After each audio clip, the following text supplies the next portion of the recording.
Mikey K, Andy Williams, and Lennox Smith.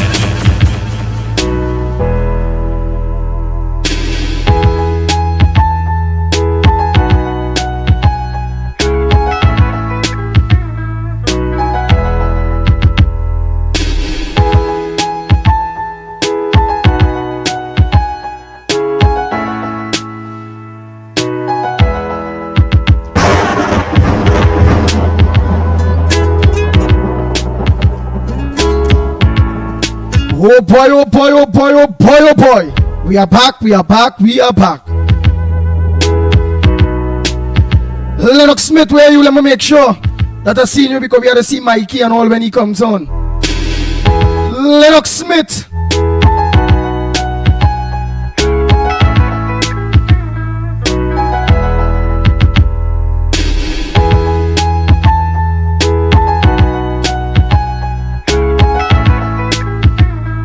Nice, Nadira. Just make sure, send a message to Mikey and let them make sure that everything is in order with Guile the Caribbean.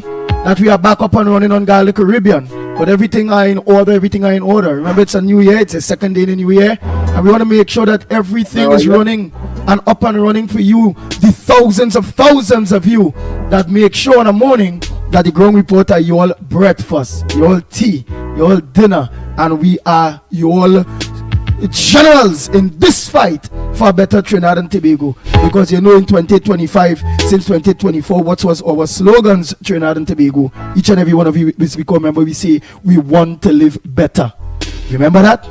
We deserve to live better and we demand to live better, right? So am I there? Yeah, so make sure let's not limit put you in the play there. Everything is in order there now. Yes, everything is in order. Oh boy, nice.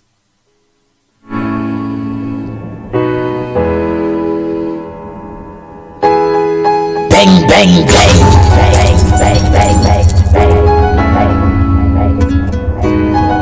The Ground Report with Mikey K, Andy Williams, and Lennox Smith. Really want to know what we are gonna do. Spend a bag of money on school fee. What that thing if the picnic no pass, where we are gonna do? That nice where we are gonna do. We suffering every day, cause life so messed up, me brother. But where we are gonna do? Get a youth where we are gonna do. Bang, bang, bang, bang. We work hard all week, and the money when we make up, we send we back at work. Where we are gonna do? Society where we are gonna do. Well I know, no for we there and some suffer long time. But we never give up, yeah we never stop trying. Now we living in a perilous time. Dog and yam dog and finally dying.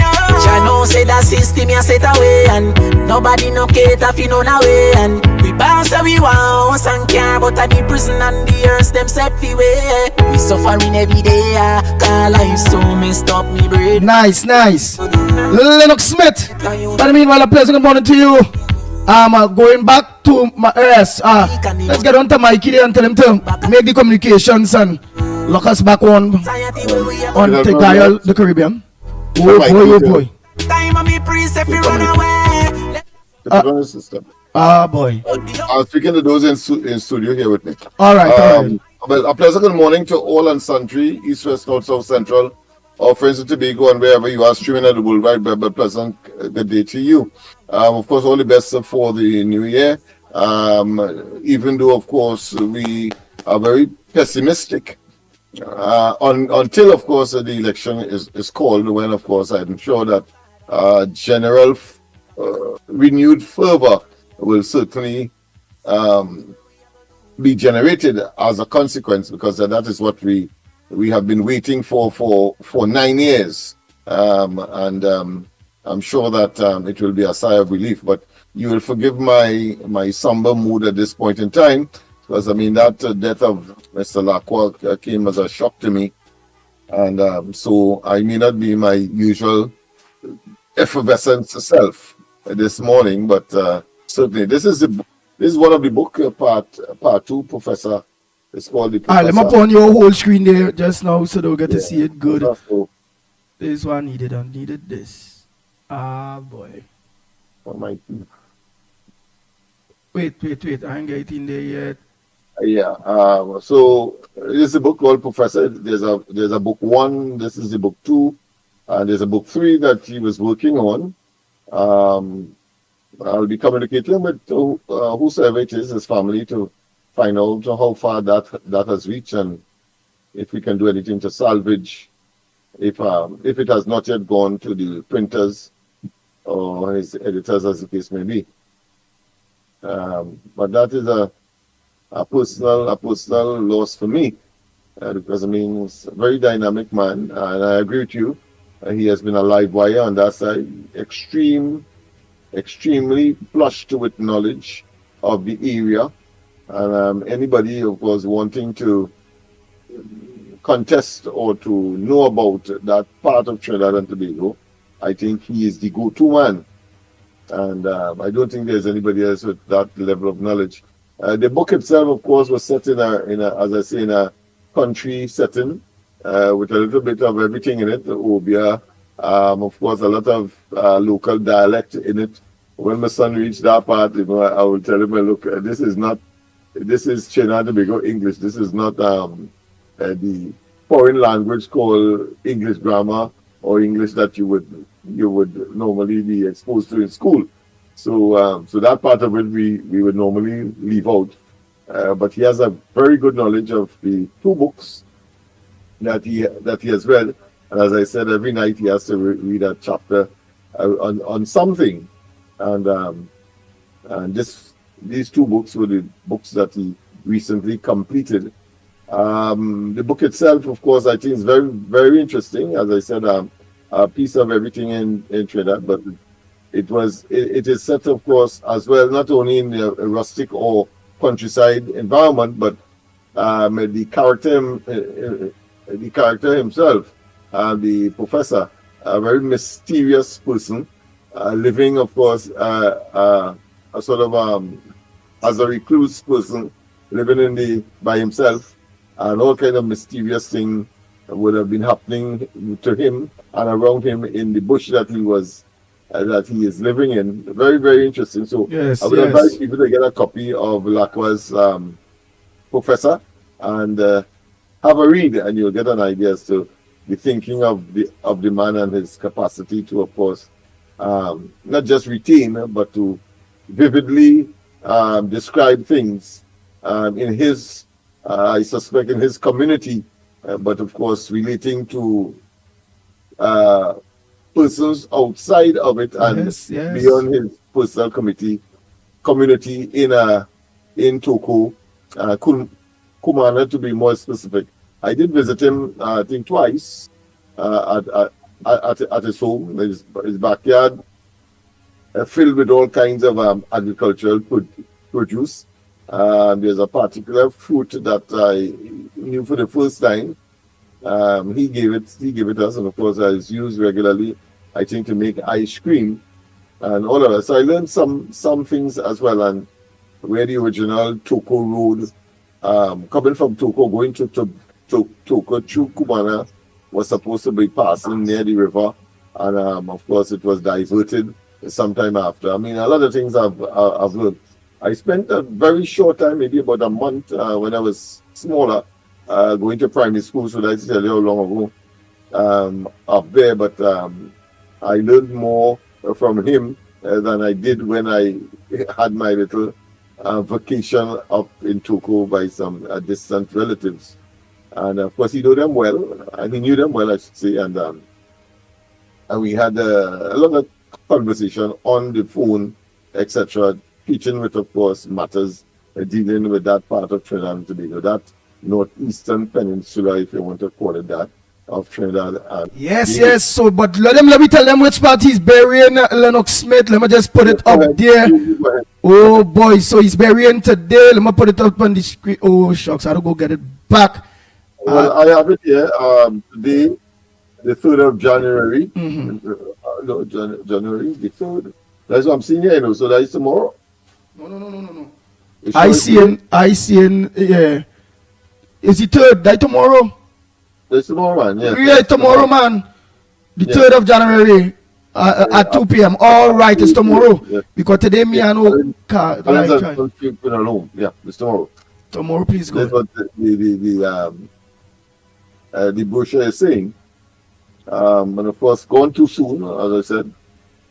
7 Broadway Street, Arima.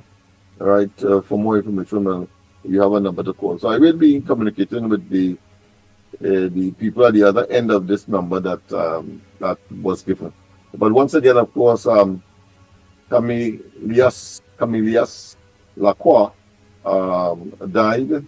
A very, important person to the Point Commander area, and of course in Toko, I suppose in general. You did say some glowing things about him, which of course I can confirm. But he will be buried tomorrow at 2 p.m. And of course his body will lay in turn at the K. Allen and Sons Funeral Home, 7 Broadway Street, Arima. Right? And of course, for more information, you can call, I think that number is what, 3326 6541. It's a bit fuzzy on my side, Andy. So if you can give that number, I will appreciate that. I don't want to give any wrong information at this point in time. But certainly a man with a lot of depth, unassuming, very, very simple, but quite a bit of knowledge, and as I said, a man who is a live wire in that part of the country. So that is where I am. Once again, good morning to all and sundry, and of course, wishing you all the best for 2025. Before the best news could come, which we hoped would have been the case when the so-called SOE was announced. Was Right, so look, they have the information there. Oh boy, but by the meanwhile, Lennox Smith, hold 1 minute. Trinidad and Tobago, the lines are open. Time check. Yeah, boy, it's exactly 13 minutes in the hour to 8 o'clock. And you're listening to the Ground Report.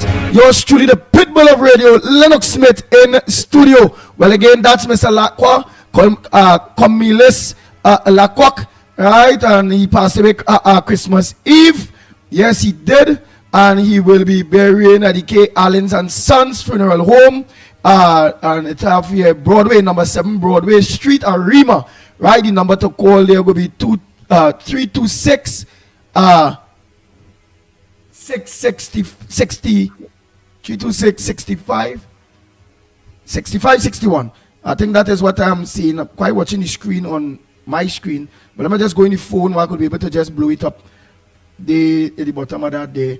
Right, so don't forget. But by the meanwhile, the lines are open. Let me make sure what is the headliners by the meanwhile, Lennox? So has anybody come in? Quite a lot. It's been a new year. Well, I want to say that there was a home invasion.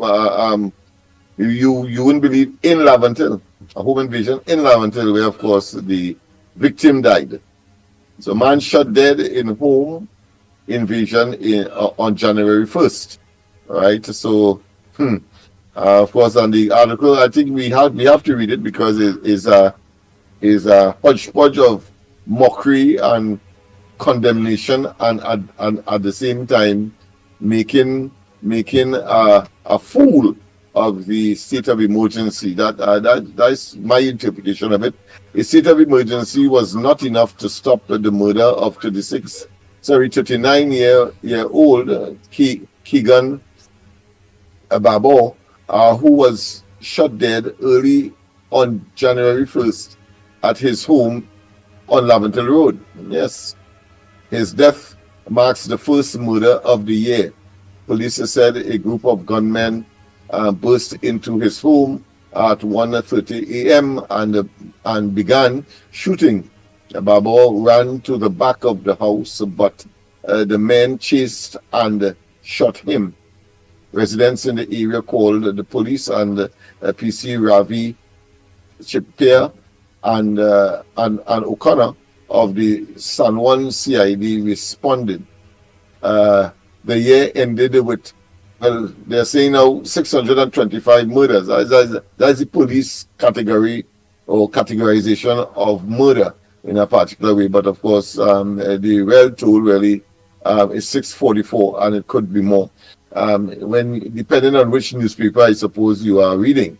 But this is what this one has said. This is coming from the Newsday with the last murder victim of the year, and I think this is important. Being attorney Randall Hector, who was killed in a drive-by ambush after leaving church at Stanmore Avenue, Port of Spain. I normally would hear the head of the Seventh-day Church. I don't know. I've not heard him as yet, but I'm sure that very vociferous and very outspoken person. I think he will be. Hello. Yes, all right. Oh yeah. boy. All right. So Andy, Mikey said that his system is on, so probably he's not seeing himself. He's on. Yes, Yeah, again, he's on. I but I'm not seeing him. But he's on. But that's how I can get you. Everything is on his side. It's just he had to make himself visible now. Right, and don't forget to tell him to call link with Gael now. So make back that call, link with Gael. Oh yes. Boy. All right, I'll have my assistant do that. But people, of course, be very careful now. Be very careful. This is the last straw, is the last leg for this government. We all must be able to make our votes count. Elections have consequences, and clearly, if I am to reiterate what Dr. Wally would have said, the consequences, of course, is not what we expected from 2015 to now. And therefore, we have to make adjustments, make alternative, and the alternative can only be Kamala Prasad-Bissessar and the UNC. It is clear, and that, of course, we have to preserve ourselves in the present environment in order to get out there and, of course, make our statement of our disapproval, disapprobation, and the level of what I consider to be disturbance and distraught and evil that has stalked the country over the last 9 years, well, 10 years now. I want to say too that no matter what they tell you, make up your mind and get out there, because Dr. Rowley and they are simply toxic. They have demonstrated as a level of evil never before seen in Trinidad and Tobago, and they continue, of course, to give us nice stories. SOE is supposed to do this, but of course the opposite is the case. They were supposed, of course, to fix the economy, but the opposite is the case. They were supposed, of course, to give us Sanders, but the opposite is the case. They were supposed, of course, to fix the forex issue, but the opposite is the case. And we can identify multiple and manifold opposites that clearly demonstrates that they simply were not ready or do not know what they are doing, and in either case that is unacceptable for the kind of money that they have spent over the last 10 years, and therefore there must be unanimity. I say I revised my position, 27 seats. I think the UNC and whatever configuration, if there's any, must get at least the 39 seats in Trinidad. Tobago will take care of itself. Of course, not in favor of the PNM, obviously. But the fact of the matter is that we have reached the stage where Dr. Rory is just talking for talk's sake. He said, of course, still have faith in Trinidad and Tobago in his New Year's message. I think that is hogwash. It is pie in the sky for him. And of course, he believes that somehow Trinidad and Tobago still gives any credit or any credence to his presence in the office of Prime Minister, or to what he and his cabinet colleagues and extended kitchen cabinet would say at this point in time. Instead of calling an election, he opted to call a state of emergency, something that he said he will never do. And of course, he always breaks records. So why is Kamala Prasad-Bissessar would have called one state of emergency, which he condemned, but the result was that there was a seizure of murders. As soon as that occurred, then now we have a state of emergency, and you're still having murders, and of course, people being traumatized in and out of their homes and on the streets. So we know that, and this marks the second state of emergency. One, of course, in COVID, a COVID that they said they were number one in the world, but yet still ended up with a state of emergency. And now, of course, he said that he will not have a state of emergency for the purpose of addressing crime and criminality. And here it is. There is one that is to address that, and the second one, and therefore has created, of course, a record against that which he condemned under Kamala Persad-Bissessar and the UNC. So the man is simply convoluted. He is simply a lunatic, and should be, of course, be jettisoned out of office. The first opportunity is fortunate that the Prime Minister, the person who holds the office of Prime Minister, must call the elections. And one of the first things that should be happening is that constitutional reform, with the mandate that Kamala Persad-Bissessar and the UNC will get, is to, of course, generate a fixed date for elections. No more must, of course, any prime minister have the date of the elections in their back pocket, front pocket, or even where the sun don't shine. So let us not waste time, and let us get on with the business of rehabilitating Trinidad and Tobago after this disastrous stint of the Rowley PNM administration, and clearly, of course, morphing into a criminal enterprise. Hold 1 minute there, Lennox Smith. Oh, yeah. Oh boy. Yeah, no, go ahead. I was waiting for your... Good morning, Andy, Mikey, Lennox, all the listeners. Here's wishing you all a wonderful, blessed, Happy New Year 2025. And this is a crucial year to all. This year, hopefully, we'll have the election, and hopefully our party, UNC, under the leadership of Kamala Persad-Bissessar, we shall regain government and put our lovely country back on a footing to recovery from this evil, wicked PNM government.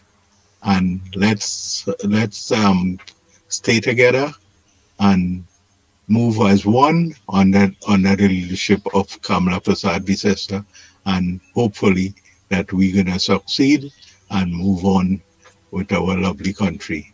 Okay, all the best to all. Yeah, thanks.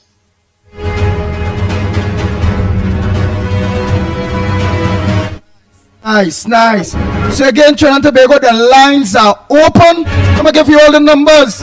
Time check, it's about 2 minutes to the hour to 8 o'clock, and you're listening to the Ground Report, viewing the Ground Report right here on Real Media TT, Facebook, YouTube, Corridor Transformation YouTube, Workers' Rights Platform, the Ground Report YouTube. So good morning to each and every one of you. What else you have in the headliners first? Did you find out how many people dead? How much more people? Making the news will surround that young man that was murdered. Talking about the lawyer. Quite a lot of, should I say, credentials against his name in terms of where he was. He was in the DPP department. He was, of course, in the legal department connected to the parliament. He then, of course, gravitated to, of course, private practice.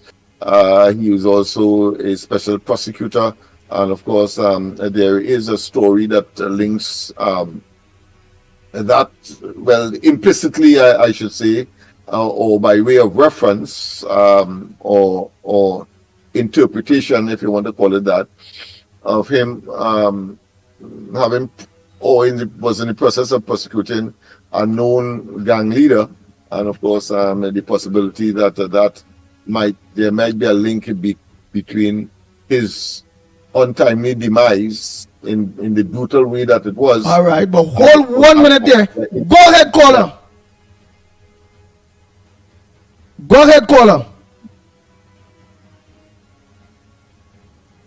Morning, caller. Go ahead, caller. Hello, morning, Andy.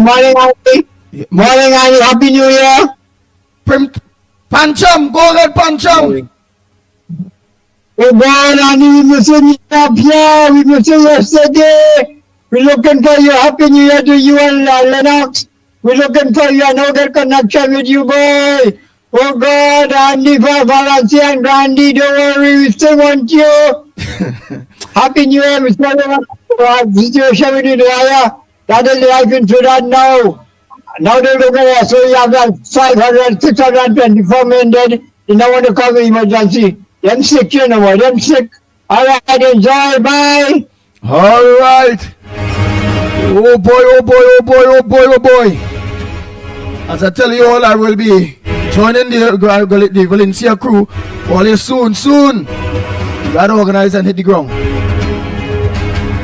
You done know. So again, Trinidad and Tobago lines are open, and well, Lennox is reading the headliners. He just gave us a story of all the acolytes of the young person, well, the man who died. You know. Yeah. Could you go on to Mikey and just find out, because I want to do that interview with Ian Allen. I did. He's not yet on. Oh boy. He just not him, you know. Guile. Yeah. Guile. They're hearing. Right, let him communicate with Guile. Guile, yes. Yeah. I did say that he was going to go. In studio, didn't know that. Of course, the Assembly of Southern Lawyers condemns attorney's murder. We have that as well. You have the Chief Secretary vows to continue fight for autonomy in New Year's message. So in his New Year's message, Fali has said that autonomy is the name of the game for him. Israel Khan, SOE, announced too early criminals tipped off. Well, that was common sense because you didn't have the regulation. It still has to go. It still had to go to the president for. And everybody of interest fly out. And yet everybody of interest. Yeah. They fly out to the country. So the people that want out of the country, and we here under SOE. If they have not flown out, they would be in jail. So therefore, you cannot say that they would have been responsible for anything because they the custody of the state in its formal institution. I'm talking about the jail. Of course, there is information as well that talks about intercepted information coming out maybe from the prison or going into the prison, as the case may be. All of that, but at the end of the day, this exercise clearly, if you are rounding up, and of course I've seen them when yesterday or the day before, rounding up some young people and so on George Street and Nelson Street and so on. But at the end of the day, I see it nothing different to Carnival. Around Carnival time, what will happen is that the police will just make the rounds and. Wait 1 minute there. Go ahead, caller. Good morning to you. Yeah, all right, that's good. Good morning. Happy New Year, Andy, Mikey K, and Lennox. All the best for the New Year. All the best to you as well and yours. Thank you. Now we need intervention help in this country, boy. This country flattening right now. I'm calling on Prince Charles, or you're coming to help this country get it out from where it is right now, because this government has no clue of what's going on. All they're thinking about is the money, how to get the money and how to deal with that money. We need help in this country, my God. We need help, and we need it fast, because look, every day is a murder taking place in this country. The police are them trying, but they're not trying their best. You understand? Because they don't have the equipment. They have nothing to deal with this crime situation in this country. This government needs to go, and this government is just full in their pocket and don't care about the citizens here. Oh God, on here. Someone coming to help rescue us. We need rescue in this country. We can't take it no more. Every day is a murder, bloodshed all around. The criminals getting their way. All you help us, please.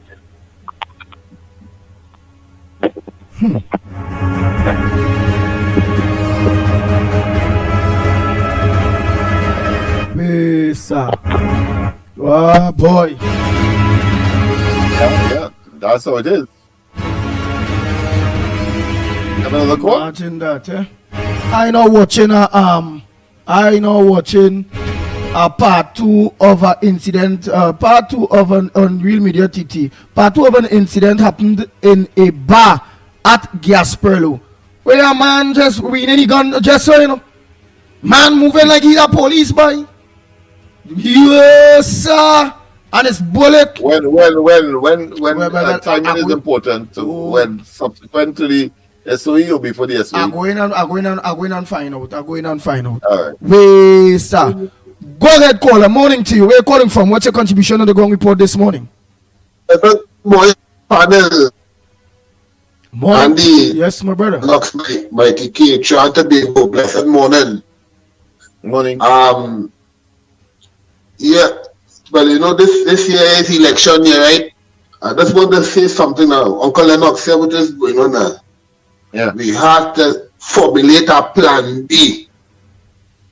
We have to formulate a plan B, and here what is going on the ground report. I want to let us see for like a proper account number, so that we could donate money to the program. Because here what is going on now, boy. This place very polarized, right? Meaning the ethnicity now, boy, with the voters and certain thing now, boy. And plus we had these immigrants and thing, and you know, the EBC shady and whatnot. Yeah. Here what is going on now. We have to set a formula plan that if we don't get through this election, all the brothers can see if all could form all your own party. All you get real supporters. I telling all you, we have to formula plan B. Because we only go in one direction, and if this thing don't work, you mean that in 15 years we go and take over for it. And I can't take that, you know. I personally can't take that, you know. So we have to set a formula plan B that if this thing don't work, you know, because the youths are them right now in this country, them disconnect from politics and reality. They got no business in it. Them studying 6 and 7. Them don't have time what is going on in the political atmosphere what going on in this country. They don't have time for that. So all we had to come together and form that plan B. And here what is the start of this, all in a proper call number on the screen, so that people can start to donate money to this thing, so that when it's time to come, we could finance the own campaign and everything. And we start going to be for the next local election, so we could test the grounds now. That is my contribution this morning. Where you calling from? Caller? That all I could say, that was a researcher. Okay. All right, man. Oh boy. Next caller, only the lines are open. The lines are open to you all. Again, God bless New Year, that all of we are wrong and we see this New Year. Go ahead, caller. Morning. Morning, sir. Happy New Year to the crew. Yes. My concern is, I'm calling from Central Concern as usual. My concern is, are there anybody in authority who could investigate the customs or the Ministry of Trade to find out who authorized those illegal toy guns to come into the country? Thank you so much, sir. I don't think it's illegal toy guns. I don't think Lennox Smith did break down that. It is not legal. It's not illegal. It's not illegal. Ah, boy. What they should have used, make it illegal.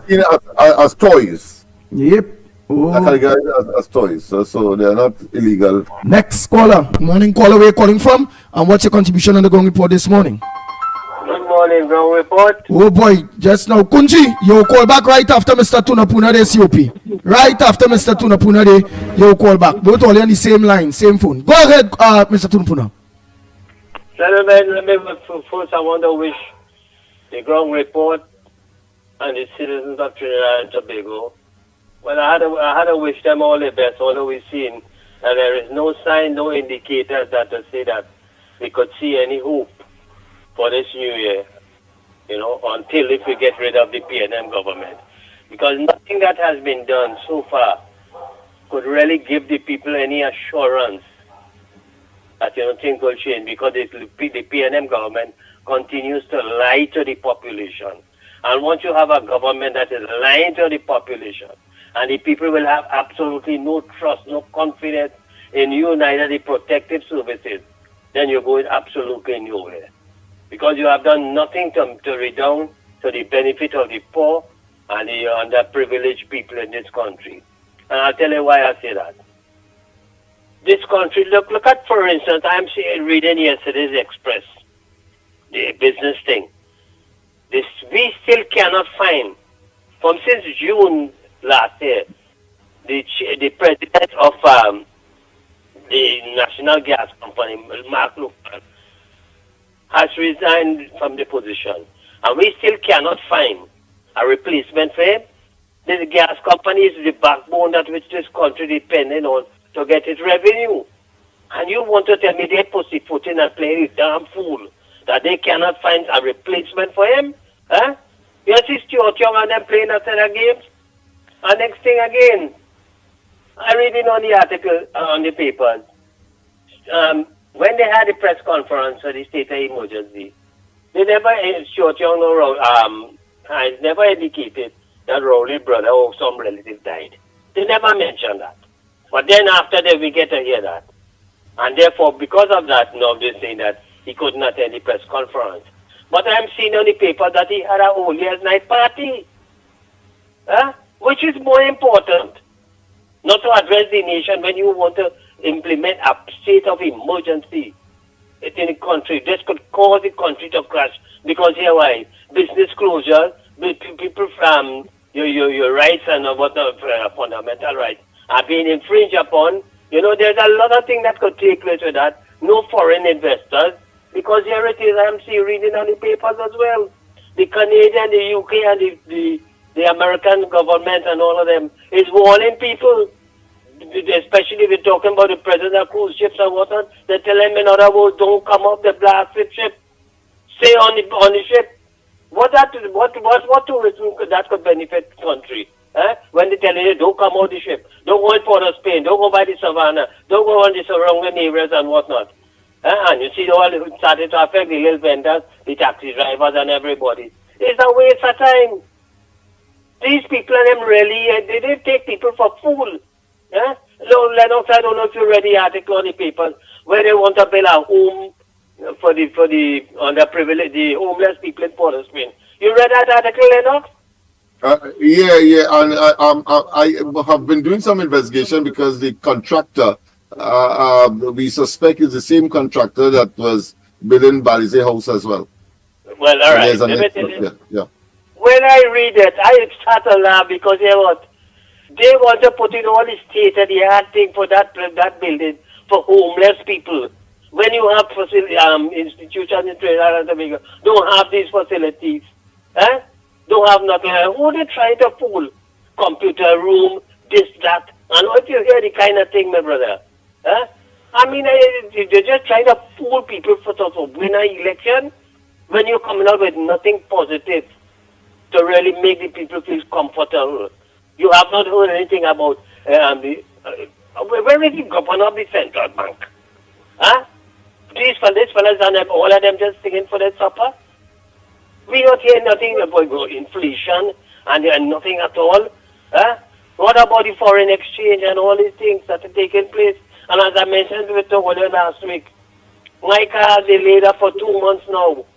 I have a PDN Elantra laid up. All because why?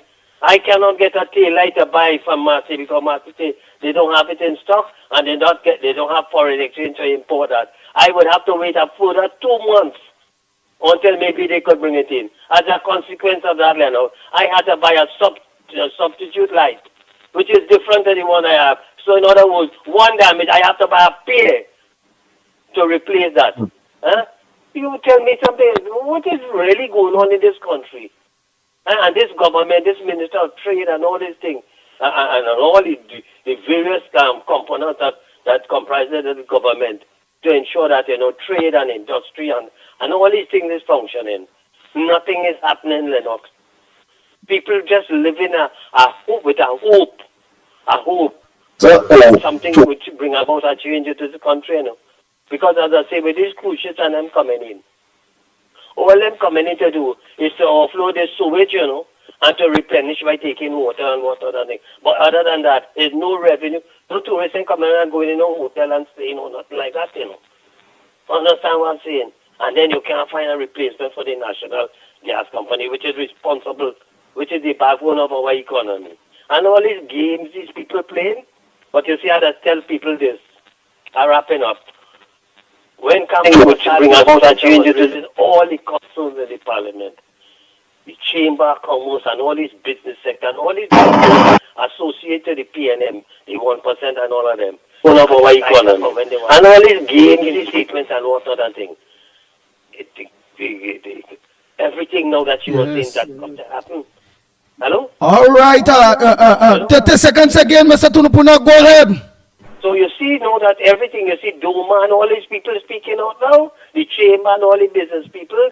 Let me tell you something. People, if all you don't want to save this country, all you do not, if all you want to save this country, you don't vote for the PNM. You have a person in Kamla Pasabi Center and the UNC government who here at the doorstep ready to rescue this country. And if we people lose we mind and vote for the PNM, I tell you, crap will smoke we pipe. Thank you very much, brothers. Nice. Thank you very much, Mr. Tunapuna. Oh boy, let me take the rest of calls, man. The lines are open. Trinidad and Tobago. Let's take the rest of calls. The Ground Report with Mikey K. Go ahead, caller. Pleasant good morning to you. Welcome to the Ground Report. And where are you calling from? Good morning to you, Andy Williams. Calling from Point Up here. Happy New Year to you and your family. Good morning Same to you, COP. Happy New Year to you and your family. Good morning to you, Mikey K. Happy New Year to you and your family, and congratulations to you, Mikey K. I hear you win our 5 numbers in the lotto. Congratulations. I hope you spend that money wisely. Oh. Yeah. Don't tell nobody that in Andy Williams. All right. Hope you spend that money wisely. What that was 7 million, the 7 million one? Okay, let me don't talk the man figure now. Let me just say take out our 5 numbers there. All right. Just our 5 numbers. Mikey K spend that money wisely. It's amazing to see what we accept in this country as human beings. I want to tell you, human beings, something. Human being did not design to think how you think, call us reckless and foolish. In the Republic of Trinidad and Tobago, Ground Report and listeners throughout the world, a CPEP worker, this work for about $2,300 a month. A corporation worker, this work for less than $5,000 a month. A police officer, this work for less than $10,000, some of them work for $10,000 a month. A fireman, this work for about $10,000 a month, sometimes less. Immigration workers, this work for less than $10,000. In this country, Dr. Rowley can't work for $49,000. He wants $90-something thousand a month. How sad that is. Now remember, Dr. Rowley's responsibility is to make sure we get more. He take more. Plus he wants $1 million back pay. Dr. Rowley, you're a millionaire. How it is your life being better rather than the citizens' life being better? You look how it is. A CPEP worker fire and all these taxpayers could work for these 10,000 things and be satisfied, be contented and struggle, and you can't work for $49,000. You had to bully us and take we money. You and your ministers and them. Is that fair to us? That's fair to us. You tell us why you take we money so that you and your family can live a luxury life. You tell we to wait until 2027. Tighten we belt and wait until 2027. That's your responsibility. That is your constitutional responsibility. Eh? That is what would make you Prime Minister for you to eat, live, drink, happy off our taxpayers' money, bully us, take we money, do what you want with it, and make sure we get less as a Prime Minister. You the mothers and fathers outside there, what is your responsibility? To have a big man bullying us, taking we money, eating and drinking and living fancy, and having us with nothing. Mothers and fathers cry this Christmas holidays. Mothers and fathers couldn't eat. They couldn't even give the children something properly for this Christmas holiday. Whilst you keeping cocktail party all over the country. You keeping cocktail party for your friends and family. How much money it costs earlier to keep a cocktail party? Eh? I don't know why always call it cocktail party. What all like them cock so much for? Eh? How much money? Over millions of dollars for a cocktail party. Taxpayer money, that is we money. That is we money, Dr. Rowley. But this state of emergency, what they have, how it is all looking not protect that lawyer. This state of emergency working for the lawyer, for that lawyer that they shoot. That lawyer who doing some high profile cases and things. How it is all looking not protect you. What I want to tell Dr. Rowley and the National Security Ministry, if all can't protect these high profile lawyers and them who have security and things, you think that all can protect the citizens of this country who have no security? Dr. Rowley, 2025 supposed to be a year of opportunity. You take all that away from us. You take our constitutional rights from us. Whilst you and your family have security, you can go wherever all you want. And you classify that as governance. You classify that as governance, Dr. Rowley. And all of you, members of the People's National Movement, who supporting these nonsense. If I had a little say in this country, I send all of them back to all the Caribbean country. And that is what the PNM is supposed to be doing. That is what national security is supposed to be doing. How it is they can't find them gang leaders and them numbers and them in them same constituency. I want to tell Dr. Rowley, Fitzgerald Hines, and Stuart Young, Dr. Rowley, they're in your constituency. They're in Fitzgerald Hines' constituency. They're in Stuart Young constituency. And the new commission, the new National Security Minister, they're in your constituency.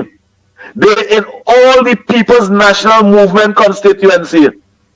And the reason why those fellas and them get so big, Dr. Rowley, remember, those guys and those little boys and them was 13 and 14 years when you was campaigning to make the community better, make their life better. Today there is 25 and 26 years. You, because of your representation, they become like that. They become some of the biggest boss in the country. As little children, there was little children when you wanted to be Prime Minister. And based on the lack of opportunity in the community, you give the mother and father no work, no opportunity. They struggle to survive. And they reach like this now. You cannot stop them. You cannot stop them. The Ministry of National Security cannot stop them. The Police Commissioner cannot stop them. You all cannot stop them. I am telling you cannot stop them. All you afraid to even go in the community. When all going in their own constituency, all you have 10 and 15 security, 15 police car driving behind all you. That is what all you create. That is what you all create. All you classify Kamala as the worst. And she lock up 9,000 people. She lock up 9,000 people. You know, as you come in the office, all of them all kill out. All of them all kill out. So all you rather see them dead than all you rehabilitate them and give them. Look at what you created for us in the area now. Cruise ships coming in the country in the Republic of Trinidad and Tobago, today in the US, in this country, you know the boat people had to tell the foreigners and them, or they can't come out of the boat. Port of Spain have a state of emergency, or they could die. Them PNM supporters children and them go kill all you. That is what, so they leave European country to come in the Caribbean waters, to explore the Caribbean city, and they cannot come out on the blasted boat, Dr. Rowley. They have to stay in the boat and watch with binoculars. And you classify that as governance. That is not governance. That is hypocrisy. Thank you. Thank you very much, Kunji, COP. Oh boy. Point up here. Pleasant good morning to you all. Go ahead, caller. Let's make it short and sweet. Good morning. Welcome to the ground report. And what's your contribution on the ground report this morning? I don't know. Nobody in Tamamad people there yet, you know. For the new year. Morning. For the new year. Morning. You and Lennox. Bless and safe New Year. And I want to let you know, I am a staunch Catholic, Roman Catholic, right? But I find Jason Gordon must come out of politics. Stay out of politics for me, please. He is trying to convince Catholics when he's having his sermons and so on, especially when he had for the New Year, who do not mention any bad thing, who don't talk bad. Jason Gordon, the Archbishop of Trinidad and Tobago, stay out of politics for him, please. Thank you. All right, a Catholic is saying he don't want his archbishop in no politics talk. So Jason Gordon, stay out of politics. Stay out of politics, please. I suppose he is reminiscent of Father Harvey, because Father Harvey had performed an exorcism saying that the government of the day under Kamala Prasad Bisesa was supposed to get out of office. But then soon after, he was occupied in Gonzales in the presbytery there. He's now in Grenada. As the bishop there, and he is saying to them, stay out of politics. So I suppose he has learned his lesson. I feel so. Go ahead, caller. As yet. Good morning, gentlemen. Good morning, gentlemen. Calling with the Barrapo here. Go ahead, the Barrapo. Let's see you and your family. Gentlemen, Happy New Year to you guys also. Gentlemen, let me put this thing straight and as simple as it possibly can. We hear people talk about plan B and things. Let me tell you something. It ain't no plan B, it ain't no plan C, it ain't no plan D, F, G, H, whatever, LBGTQ, no plan like that. Rowley and the government would be removed from office. That is facts. They could do what they want, they're going to be removed from office. The plan that this country and all the citizens have to follow is that to come out on that day, no matter when they call the election, they have to call it and vote them out. Vote for the UNC. That is the plan. But to make this plan work now, you see what Rowley did to this country for the last 9-10 years? It wouldn't take no magic wand. It wouldn't take no miracle to reverse it and bring back this country to some sort of reality where people can live in peace and be happy and comfortable. It will take a lot of work. It will take a lot of challenges. And people cannot be frustrated and deterred by the changes that must be taken. We have to stand together and work together. It will have hard times. But I could guarantee you that once the PNM not in office and Rowley is not part of anything in this country, Trinidad will be a better place. I am in vacation right now in Barbados here. And let me tell you something. You would be surprised to see what is taking place in this little island here without oil and gas. How different the place is, the environment. You could go anywhere in the country, you see development. You would be surprised to know that like it have more white people in Barbados than locals. Cruise ship parking up and hundreds and hundreds. They're making money. The economy is booming. The place is developing. What this man have done to this and you have to understand what Rowley does do it. They just try to paint a negative picture on other places to justify the failure of Trinidad and Tobago. Dotishman Stuart Young talking about, well, the crime affecting all the other region in the Caribbean and Trinidad and other. Let me tell you, that dotishness he talking. That absolute dude. He compared Trinidad and Tobago to Haiti and Jamaica. Let me tell you something. Jamaica is a much better place than Trinidad, although it have the little crime situation there within Augusttown and Spanish Town and all these places. That is no different than Lavantil and Belmont and all kind of thing. But they have that under control. Well, Haiti, you cannot categorize Haiti as a benchmark to measure Trinidad success. Why you don't go to Guyana? Why you don't talk about Grenada? Why you don't talk about Barbados? Why you don't talk about St. Vincent and the Grenadines and compare them country to Trinidad and Tobago? Rowley right now is a laughing stock. He's an embarrassment to CARICOM. And he's an embarrassment as the head of the CARICOM Security Council for the last 6 months that he held that position also. So, that is the plan, is to get rid of them. And remember when Kamala had the SOE and Fitzgerald Hines and Rowley and them was talking about she intention is just to hold black youth and lock them up. The 46 of them they arrest right now under this thing. I wonder what ethnicity these fellas them are.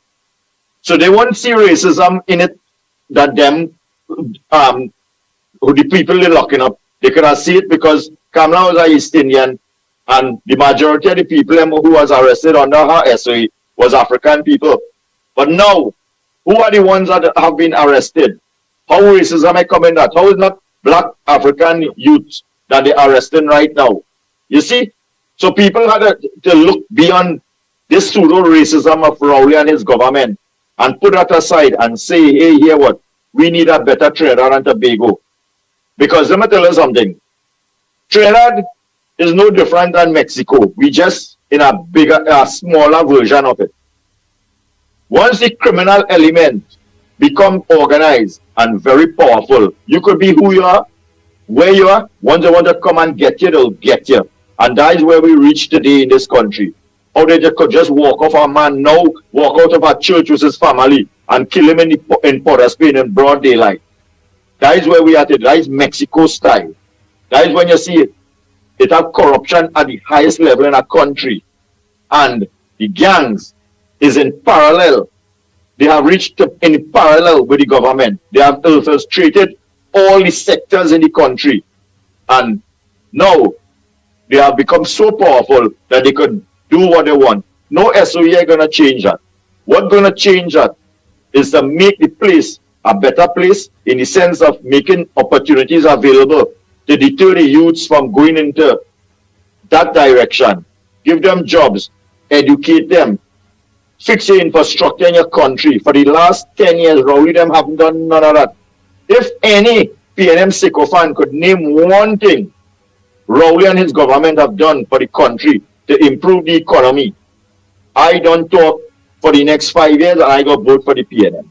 But I positive that nobody in this country could come and lay out what Rowley and his government has done to improve the economy for Trinidad. That 2027, when they tell you, ban your belt and tighten, Dragon Girl is going to come. Let me tell you something. As soon as you see that blonde hair, pink man in America sitting in that chair, all that talk about Venezuela done. Maduro going to get something that he wouldn't believe waiting for him as soon as that pink hair man, the pink man, get in that chair. So this 2027, where they might be selling to this PNM sycophant that, okay, we wait so long, we could wait a couple of years again, and we could see Dragon Gas helping the country. Let me tell you something, that would never materialize. And people like Stuart Young and them, the lies and the misleading, deceitful ways, they have infiltrated the minds of the weak people that they keep supporting them. Them all one way they sit down and clap for anything you tell them. People have to look beyond that and get rid of this man also. Them is the cancer in our society, and Trinidad and Tobago could never ever prosper. Let me tell you something. Barbados and none of these other countries don't have nothing compared to what Trinidad and Tobago have. You understand? They have nothing comparing. If we only had vision to develop Trinidad to a standard where it would be like a first world standard and really spend the money in the country and develop the Trinidad. Let me tell you something. No other island in the world people prefer to go to than Trinidad. But let me tell you, you see from Eric Williams days, come back on straight now, with every time PNM get in office, they always bring the country backwards. And right now, we're looking like a dump. Just imagine the entrance to a city is a dump. What do you expect? How you could think when you decide that you're going to go and visit the city and walk on the streets and the place smelling piss and vagrants all over the place and all this kind of thing? You really feel tourism gonna attract any kind of tourists or anything like that? Okay, gentlemen, how do you know? Have a good morning, be safe outside it. And Trinidad and Tobago, the plan is to just focus, and we have to put the UNC or anybody else in government beside the PNM. Have a good morning, gentlemen. Be safe outside it. Later. Thank you very much. Well, I'll go to the top of the class because for his assessment as to the ethnic group that is being rounded up because Rowley was strident, and he's right, under the SOE pursued by Kamala Prasad Bisesa in 2011, and he was of course all bleed-hearted and saying that of course the African community is being victimized and so on along the East-West corridor and in Labrie and Point Fortin and so on. Of course, not indicating that they are really PNM constituencies at the same time. Whether fortunately, unfortunately, whether of course by serendipity or chance, the fact of the matter is that is the case, and right now that is the case. Only as I said 2 days ago, I saw the rounding up. Similar to the 2011 SOE. So a similar exercise taking place, but Rowley will remain silent on that, and it's nice to know that people are observing and will, of course, at the end. And of course, and even then, when you go to the prison, and you then and now, you see, of course, some 95% of the population, ethnic-wise, of course, are African, and that is a reality. So he's right. Pseudo-racism is, of course, arsenal that Dr. Rowley and they use. That's to say, to use their own people to get where they are, and then do nothing for them except, of course, talk and no action. So I want to tell them go to the top of the class for that observation, and I trust that Laventil and Betham and Silats and all these other communities will recognize what the PNM is all about. It's all about trying to give you some kind of diversion. 1 minute, Lennox Smith. They put you in all kind of suffering scenarios. Go ahead, Andy. Morning, Andy. Morning, Mikey K. And morning, Lennox Smith. Happy New Year to you all. Which, I mean, the closing of the whole year wasn't happy. Seeing the 1% Stuart Young Spanish Venezuelan calling state of emergency, where we are no prime minister, we are no attorney general. So I don't think we have a happy New Year. I think we have a sad and a rough New Year. I want to say all... So true, Malcolm X. So true. Go ahead. All fight for the people who are conscious and not sleeping in this country. For the people who still sleeping with the PNM structure of who we go put and PNM till we dead. I want all you to know, if all you see what taking place. The last problem with the pension, the Attorney General say he was out of the country. He take the blame. Because Donald Cox as a next black one, like Marlene McDonald, where they want to push under the bus. The Rasta from over, they want to push under the bus. And all your black PNM in realizing that who really running this country, where Dr. Rowley was to declare the state of emergency. He's the father of the nation. He's the leader of the party, all your PNM. Like myself in the past, I was a past PNM. And I want to tell all you that if all you do have eyes to see and wake up, who running this country is Stuart Young and Inboot and the people and them who celebrating the state of emergency. Check all who calling in is the same slave master, children and grandchildren. We're proud of that because you know why? The little black boy go get his door kicked down. A little black boy with a toy gun might get killed. A little black woman might get shoot up in a car. And all you just in understanding that let we come out and stop playing games. And instead of calling state of emergency, we supposed to demand a call an election and let this government go. This government is not in the interest of Trinidad and Tobago. Nothing in working. All you look around, the Christmas season was the worst Christmas in my 60-something years. My parents had it hard under the colonial master, but still we had a little ham, a little turkey that some people did themselves have a chicken bone. Trinidad and Tobago, wait is all you're waiting to see. All you're waiting for December, September is now everybody should be taking the street. The Attorney General is the man who's second to the Prime Minister, and a state of emergency claim 2 of them in there. Stuart Young and a delinquent for George Hines. All you see, what is really going on with all you in this country, boy?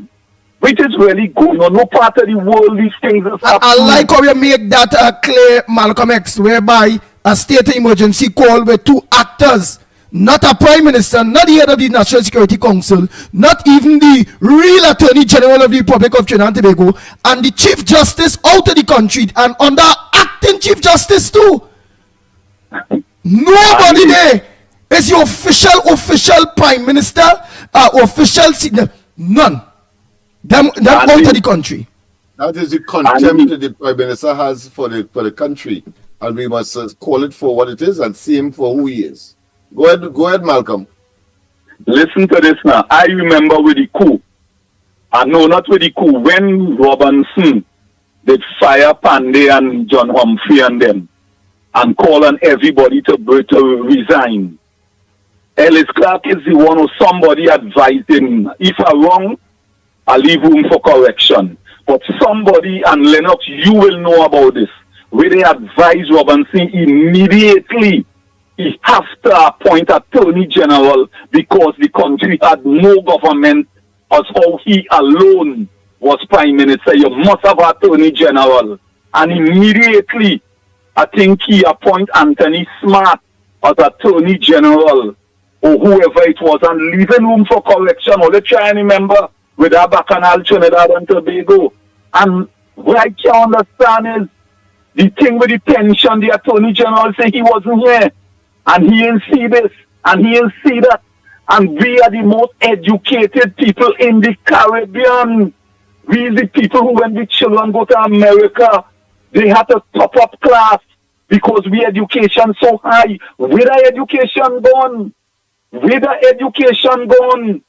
How everybody just saying that, boy, and taking these kind of things with this government, really dealing with people like fool. And why watching at everybody who talking about the wrong, somebody getting on a radio station and criticizing them.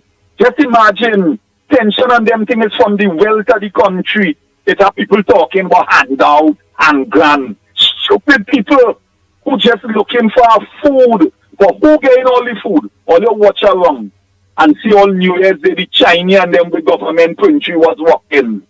They hurrying to build it. Check what it is in both and them spending the money on in this country.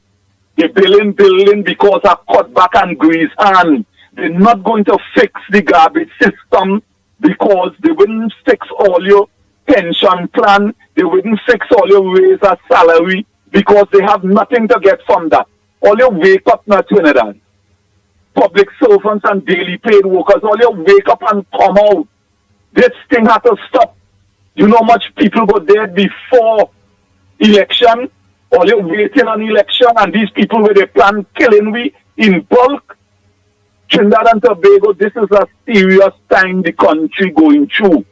And this time, according to the Bible, of God time, we on borrowed time. Because God actually leave. I hear a pastor saying that yesterday, you know. Right now, God leaving Trinidad and Tobago to go through the penance, you know. And I wouldn't doubt that, you know, because you know why? We have a leader calling we stupid and we like him. We have a leader saying who dead and we like him. The hospital have no kind of upliftment. The police station, look at, that is a disgrace, boy. How you could publish something like that by Bethel Street, which was the most baddest police station in Trinidad and Tobago. Lennox, we from Lavanti. People used to want to go in any station. Is any station people used to want to go in except Bethel Street. That's right. So wait is really going on. We only opening all the eyes because you know why? They're setting up the little black boy to dead. Right? They find the little black boy who might get a little contract. He shouldn't reach wives.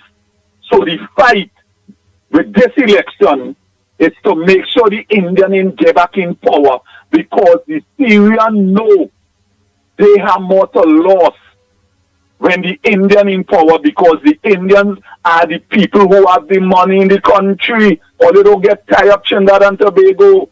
It's the if the Indians and them in this country decide to keep a holiday, not them who feel is 1% too, but if them plan to keep a holiday in this country and close it down, the whole country will close down, not the 1%. So the fight now is between the 1%, the Indian, and they had the African in the center who is the majority to come the minority. We go be the minority just now, you know, because 600 and something dead. So we go be in the minority. What again to say?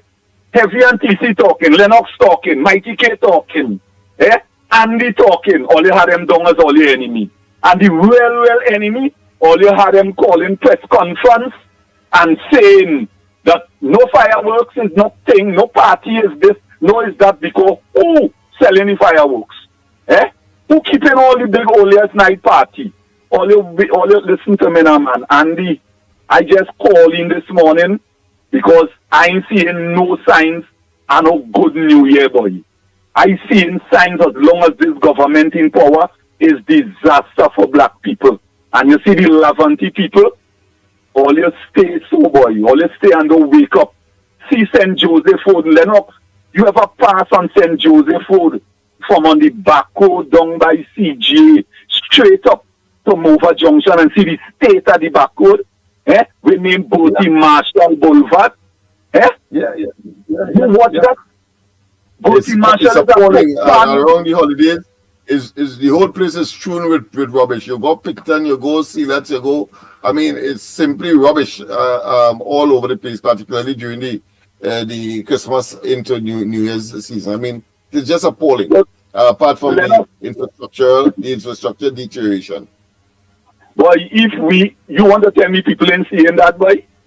People really ain't seeing that, and I pass through on the avenue, and you're seeing the avenue clean. You're seeing the corporation keeping the wood well clean. painted. Well marked off. All you ain't seeing what's going on in this country, boy. So all you see Sinclair, every street in Sinclair is hump, and it have a white line to show you a hump coming, and it check good. In certain areas in Bataya, it's a hump where you're hitting over your car, beat it and mashing up. Whether it's called the shield, the stone shield for your engine. Wait this now, boy. What it is, and you see what hurting me, boy. Dr. Rowley coming in front, watching me as a black man, boy, and actually swallowing. He know. Them fellas know what's going on for George Hines, all of them know. No. That is why I want to salute this Rasta man from over. I want to salute him because it's something he deserves about. Why? He ain't going back up for election. Or you don't get tired, boy. Black people wake up, boy. All you wake up. I waiting on the Black Panthers to strike in this country. I waiting on anybody who conscious, Rafik Shah, Lassal, all of them stand up against certain wrong in 1970 with Granger and them, boy. The police and them, every minute you hear police getting locked up for corruption, police doing this, police doing that, because you know why? We monkey see, monkey do. The police and them know what the ministers and them doing, you know, and they can't lock them up. So them trying thing and them getting locked up. Boy, Andy, to you and your family, Mikey K, to you and your family, Lennox, to you and your family, and all the constructive callers, and not only the callers, you know. You see the people when all you call out for protest, who is come out, like Shortman and Mr. Oh God, the partner, oh God, from South, who is come, then the man from 7th Avenue, well, Miss Sandra Cruz, wherever it is, Miss Woodbrook, all you is love for Malcolm X in the sense that who have all your personal thing towards me, Malcolm X go be Malcolm X till God ready for me. I believe in the right thing, and I going down with the right thing.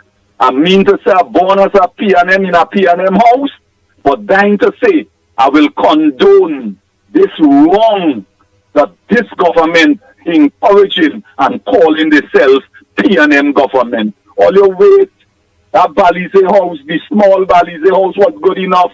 We have to build a big building so far to do is a hospital we put in there for the members. I want to know all your P&M members. Request a drugstore, a hospital, and some doctor office and some eye clinic. That way all you could go like with the Hindu Credit Union with Harina Ryan was doing. All you try and do it for all your people too. And then say, we is P&M till we dead. Boy, all you have a blessed day. May good Lord bless and keep we. But I know the Philistines upon we. Them is the people who cut some here, who keep power. And that is what they're doing to poor black people in this country. They're taking back all we get. All the little resources we save and we get. So young and inward and the people and them planning how to put me back with donkey, cat and cool pot. Boy, I have nothing more to say. Thanks. Thank you. For the extra time. And I want all who call in after, all you could criticize, but all you could kiss my Christmas, boy. All right, thank you very much. But I want to tell that Malcolm caller X. again, go to the top of the class for identifying where the battle really is. And of course, that was expressly displayed by Gary Aboud when, of course, he was scathing and of course, has identified his position by asking for all to, of course, come up against, and he is prepared to be friends with anybody. Hold 1 minute there. Go ahead, caller. Go ahead. Yes, good morning, Andy. Good morning, Ground Report. You know who this is? Yeah, this Donna. is the Storm. Yeah, the Storm. Yes, indeed. Storm. I've always been vociferous against the oppression that this incumbent government is putting upon my fellow citizens, because I am a citizen of Trinidad and Tobago. I saw Dr. Rowley made a statement that we need to count our blessings that we get for living in Trinidad and Tobago. So I decided to dissect the word blessings and, bring it forth here this morning. So we need to count the blessings for the low crime and murder rate. We need to count blessings for the huge amount of job opportunities. We need to count blessings for an excellent healthcare system. We need to count blessings for water in we pipe 24/7. We need to count blessings for the widespread corruption, blessings for the difficult access to Forex, blessings for the safety you feel in and... You have shown to keep the issues on the front burner, despite all the challenges you all have, despite everything KCR thrown against you all, you have survived 2024. All right, let's move forward. TTPS.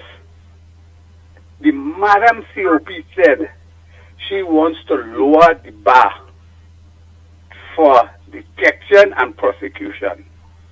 I say that is policing, regressive policing. So she wants it to make it easier to prosecute people on the road. She don't want intelligent personnel in the police office, in the police service, to do the requisite intelligent work to bring a prosecution. I want to put it on public record and to ask her publicly how many prosecution, how many personnel she have charged, and it has been a successful prosecution, because a lot of them who have made their way to the top are, I want to use the word pottongs, and we have to call a spade a spade. Most of the people in the executive of the police service came out of the day of policing. That is static policing. They sit behind a chair and they tell people to go and arrest this one. And if you watch a lot of those policemen, they are rotund. They are fat fellas. They can't do anything. What we need is the Gibbs approach, 21st century policing. Now, she wants to basically make it easy to prosecute. If she wants that, she has to push the government for legislation. So if they wrongfully arrest somebody, they pay it from their own pockets. They have to pay from their own pocket for abusing the authority. Then it makes sense, because we have to do the second division police officer just as how Rowley did OWTA. We have to mash it up and reform it so we could have a progressive police. I'm going to have a nice day, people, and thanks a million for the effort you all did in 2024. Thank you. Good to see you and your family. Nice. Oh boy. And Mr. Aboud, I will call you. You say people are misquoting you, and it's the ground report. At the end of the day, we don't fail to challenge nothing. And I see a right up there that people is misquoting what it is you have said. Mr. Gary Aboud, I'll be calling you in a little bit based on the quotes that you're saying, that you're hearing people misquoting right here on the ground report on Guy of the Caribbean. I'll call you in a bit so we will hear what is the quote you talking about. I still have to see if I can get on to Ian Allen there. Yeah, he had he's troublous. We in the ground report, we not in that kind of a canal. Before we bring him on, I better put something together to let him know what he said, because I don't know what misquoting how misquoting comes in. I will say it's misquoting what it is he said, Lennox Smith. So put your thing together and what it is he said. So we'll ask that question when we get him there in a bit. Yes, sir. So I'm saying maybe for just for the public to know what is to be misquoted there. All right. Let me firstly just call Mr. Ian Allen just to talk about something. Right, because again, remember, we more on bad roads, we on the economy, the healthcare system, yes, we also on national security with the home invasions and all those things. But the aspect of who, what, who in, who out, we really and truly don't have those type of information. And let's hear what it is he have to say based on that prosecutor, that state prosecutor murder or killing. Boy, let's hear what it is he have to say. We'll try to get him there by the meanwhile. He was not trying to get Andy as to why he has not spoken out, knowing he has we do. Talk about Pastor Dutton, who said of the 7 days, because the lawyer did in fact give a short sermon testimony at that church on Stanmore Avenue. I'm surprised that he has not yet spoken out about that particular incident, where, of course, one of his flocks, so to speak, met their demise in the way that occurred. Well, boy. So where's Pastor Dutton? Have you gone mute? All right. But Mikey, by the meanwhile, a pleasant good morning to you. What says thou, my brother? Yes, a pleasant good morning to you, my brother, Andy Pitbull Williams. Good morning to you, Lennox Smith, and our technical director. Happy New Year to you, gentlemen, and may God bless you with peace, happiness, great health, and, of course, financial prosperity for 2025 and beyond. And to each and every one of you, to our Gael family, our regional brothers and sisters throughout the CARICOM, good morning. And wherever you may be in the diaspora, as far as UK, North America, a pleasant good day to you and to our sister Isle Tobago. Yeah, I mean, quite... same to you, my friend, and yours. So it's a new year. To me, basically, it's a continuance of fighting this battle to ensure that we restore good government and transparency and accountability to the corridor of power here in Trinidad and Tobago. It's not going to be a walk in the park, as you can clearly see that it's going to be a battle based on a lot of propaganda, a lot of misinformation, and of course, also, resurrecting those divisive sort of mentality based on ethnicity. So it's going to be quite a battle as usual, but this one here, let's put it in its right context. It's do or die, because we want to live better. And if the consequences is that we go the wrong way as a people, we will not live better at all. That's the reality. So, the work continues. As somebody told me today, I consider to be a guru in terms of his philosophical position, is that if you want to discover new oceans, well, of course, you must be prepared to lose sight of the shore.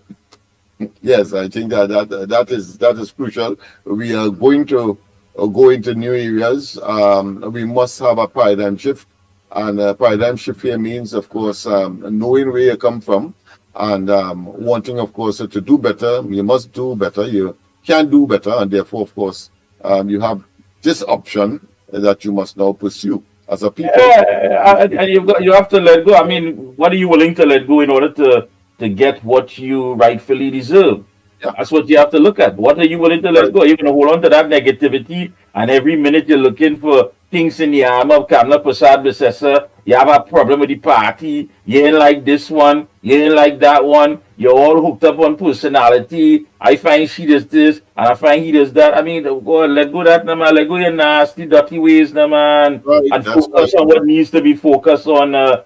For those who want to stay on the chat and you have nothing to do and you just looking for mischief, all right, we ignore you. You can't be part of this. That's your life. Every morning you get up, you don't say a prayer, you don't even brush your teeth, you just come on here and you just type a set of nonsense. Right, that is you. We know that. We cater for you by not even acknowledging you. Forget that. But the right thinking citizens who understand what needs to be done, good morning, welcome aboard, and the battle continues. That is it. Well said. Yes. Oh boy. All of the lines are open by the meanwhile. Oh. Imagine there's all kind of advisories about this country. Imagine that. This is what this man do, boy. I don't know if it's a bunch of buffoons that we haven't purported to be government. I mean, you really don't care. You're not going to damage commerce. And you're not going to damage the image of the country and all of that. Let's look at these advisories then before we open up the lines there. Trinidad and Tobago, the risk factor, high levels of violent crime and gang-related activity. Reasons: violent crime, including homicides, assault, kidnappings, and armed robberies, is prevalent throughout Trinidad and Tobago. Gang violence and drug-related crime are common, with incidents of gun-related crossfire occurring even during the day. Popular tourist areas, including Port of Spain, have seen an increase in criminal activity targeting both locals and visitors. On December 30th, 2024, authorities declared a nationwide state of emergency in response to escalating gang violence during this period. Security forces have increased their presence to search and detain individuals without warrants. Tourists may also encounter risks such as fraudulent police officers, spiked food or drinks, which are sometimes used to facilitate theft or assault. Additionally, crimes like express kidnappings and online dating scams have been reported, where victims are targeted for robbery or extension. And it goes on and on. Now, you can imagine if you're blindfolded and somebody reading this out to you without even calling the name of the country. And of course, the first places that would come to your mind is like Haiti and other places that you know, that you say to yourself, my God, I'm glad I don't live there. Well, yes, you do live there now because it's right here. No, we ain't talking about Haiti or any other part of the world. What I just read for you is that perspective that people on the outside are now having of Trinidad and Tobago. Yeah, Trinidad and Tobago. Your place where you know to go around the savannah and get coconut water and snow cone, where you could go for a little run, where you could go to the beach, where you could hang out with friends and whatever. Yeah, that's how you may look at it still, for those of you who have the head in the sand. But the whole thing now, looking from the outside, looking in, is that we are nothing but noble savages. That is what's going on here. Kidnapping, express kidnapping, right? Extortion, spiked drinks. Is that a Hollywood production, you know? A million writers in Hollywood couldn't write this. This is your reality. This is no movie. This is not you looking to stream this on Netflix or nothing. This is what you're waking up to every single day. This, people, is Trinidad and Tobago. That is what it is. And just in case people don't understand what an advisory means, an advisory is a note that governments the United States, the United Kingdom, Canada.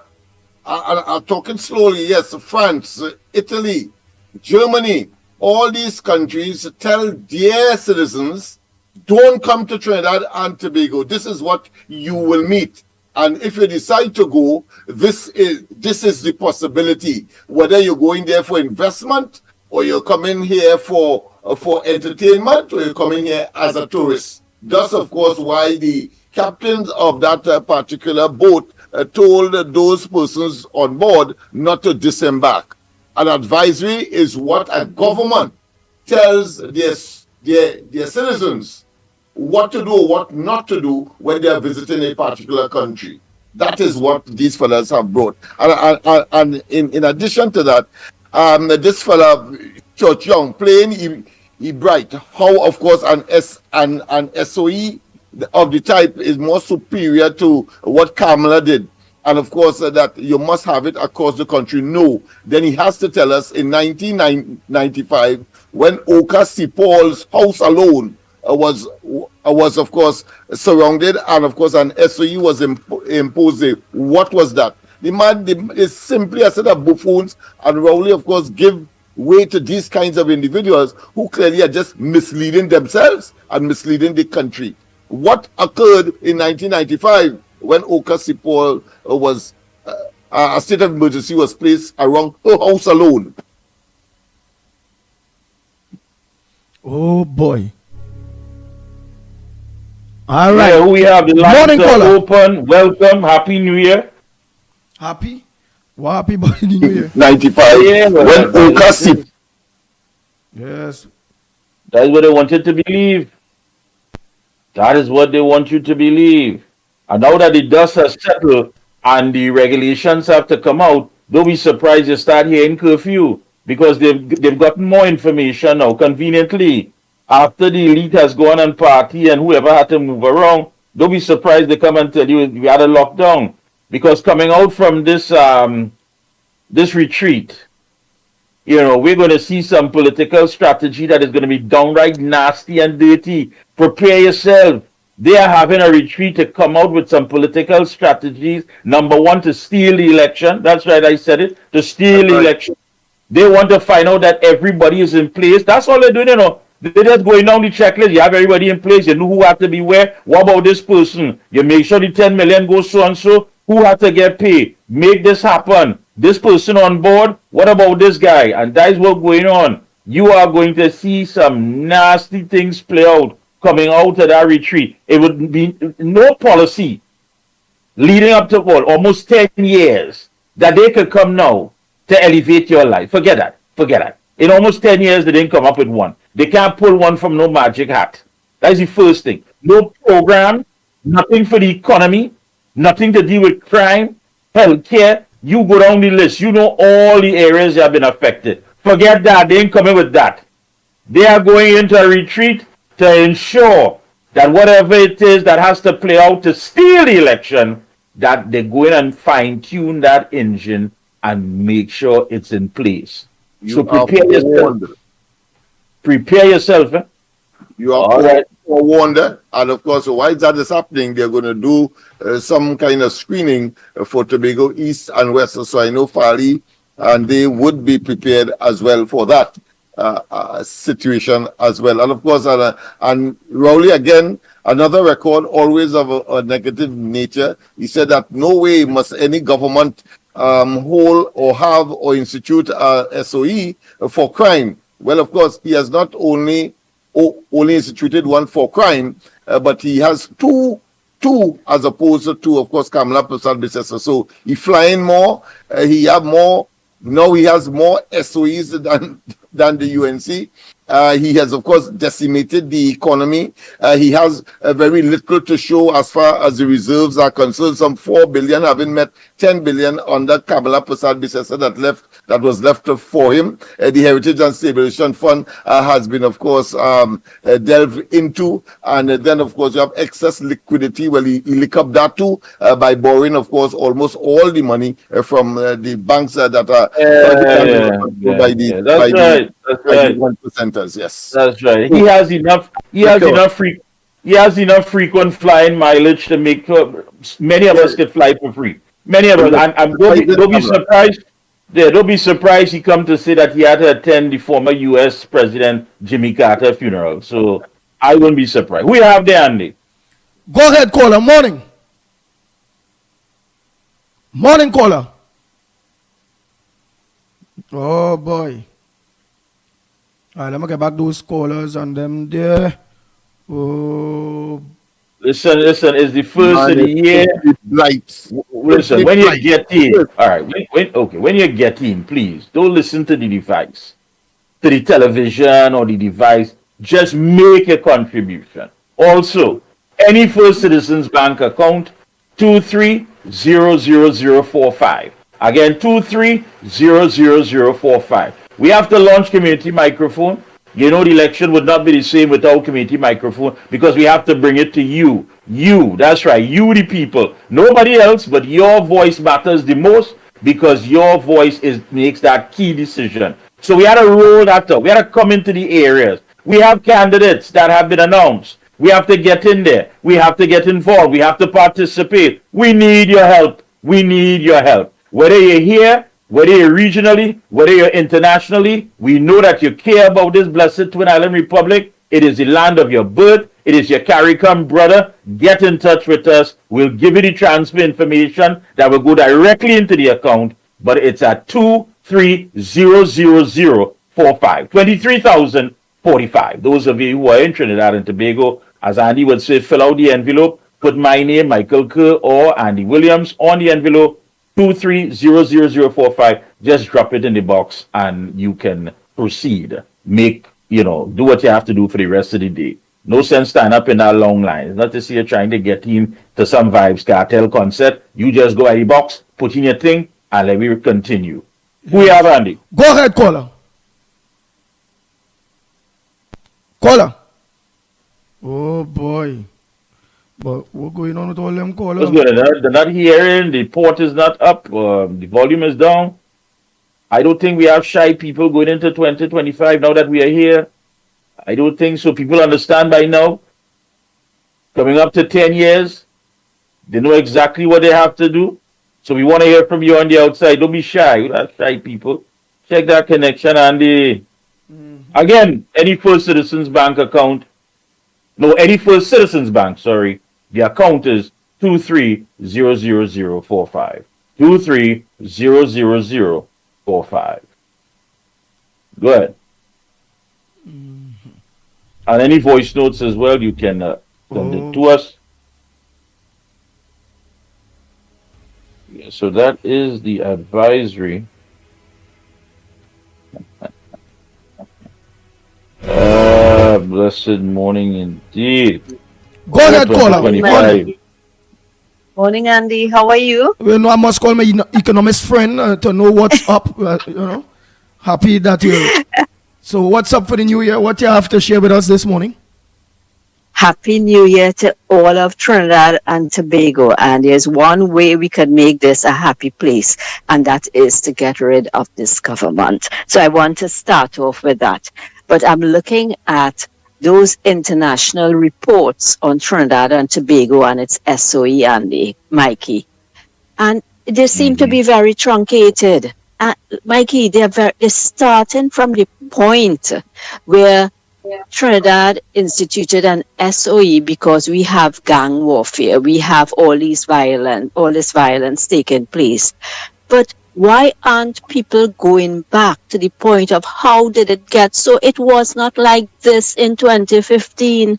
It was not like this in 2010. What changed? What is the why factor? Why isn't the international media or on the international news agencies going back further than that? We have left our borders open. Somebody needs to speak to that. We have our Coast Guard vessels sitting down there doing absolutely nothing. And since 2022, the Express reported the Tran de Aragua, one of the most notorious gangs in Venezuela, have cells in Trinidad and Tobago since 2022. Why isn't anyone speaking about that? And I do not get the truncated narrative that starts from the point that this government has implemented an SOE to address this. When we do not know our history behind what is taking place, we always end up with the wrong end of the stick and we end up on a wrong path. Mikey, can you give me some feedback on that? Because somebody needs to address this. Tren de Aragua is one of the most notorious gangs that had a prison break. And interestingly, there is a report out there where at some point in time, Maduro was protecting this gang. The government that we have in place in Trinidad, that Rowley Stewart Maduro government that runs Trinidad, Rowley Stewart Maduro Delcy government that runs Trinidad and Tobago, we have to pay attention to that. The second important thing that we are not looking at is the 10th of January. The 10th of January is when Maduro is supposed to be inaugurated. Is there a connection between the SOE that was implemented during a time period that fits that 10th of January where they don't have to go to Parliament? The government can implement an SOE for 15 days before going to Parliament. They implemented this SOE 12 days prior to the inauguration of Maduro. What are they expecting? Is there a relationship? And those are questions we must ask Andy, Mikey. I don't know if Lennox is with you all today, but I want to pick. Hi, Lennox. Morning. Interesting indeed. Yeah, because Trump has expressed concern. This government has not, but we are seeing sign of the characteristic way that they deal with their enemy in the Latin American environment. That is to say, they dismember their opponents or their victims, and we are seeing that, of course, unfortunately, manifesting itself in Trinidad, and therefore we can make a real nexus. Yes. So you're quite right. That is a concern, but it's unfortunate that the government has not mentioned that, but mentioned, of course, this is about trying to get guns off the streets. This SOE, not getting guns off the street, but. How can you get guns off the street when you have them flowing free into the country? How can you get this? Is this is nothing but legalizing Minister Hines' statement. Come and throw your weapons out and go and hide and don't tell anybody where it come from. You remember when he made those statements? In some video, he made those statements. This is just a legal representation of that, in my mind. Nothing more, nothing less. A gun amnesty. That's what we have. A gun amnesty when we have a free flow of guns and all sorts of things through the border, open borders. How does that make sense? You have a bucket stopping. And therefore, SOEs are overkill because you have tarnished the reputation of the country further. You have, of course, you could have used an amnesty instead of an SOE, and then of course you have stymied the business environment as well. I could well imagine a boatload or a tanker load of let's say fuel coming to this country to assist our industry here. 20 million US a month we spend for that. But hold 1 minute from you all. Hold 1 minute from you all. My economics friend and Lennox Smith, hold 1 minute. Right, let me answer Mr. Gary Abudna. He's calling. Let me answer him. Let me organize and hear what it is you have to say based on his statement. Right? Yes. He's well calling. Thanks so much, my economist friend, for your contribution. You're most welcome, and I just hope we have raised some questions regarding this SOE. All right. Yes, we did. Bye-bye. Oh boy. Well, I will take a break Mr. Abud, until he's finished. I'll take a short break until he's off. I'm out of here until he's off. I'll return when he's not on. All right, go ahead, Mr. Aboud. Yeah, he returned when I'm not on. That is the love. I've been on this program so many times because I stand up against hate. You want to come off the program? So you want me to embrace hate? You want me to embrace people that hate black people, that hate Indian people? But how could you expect me to be a hypocrite?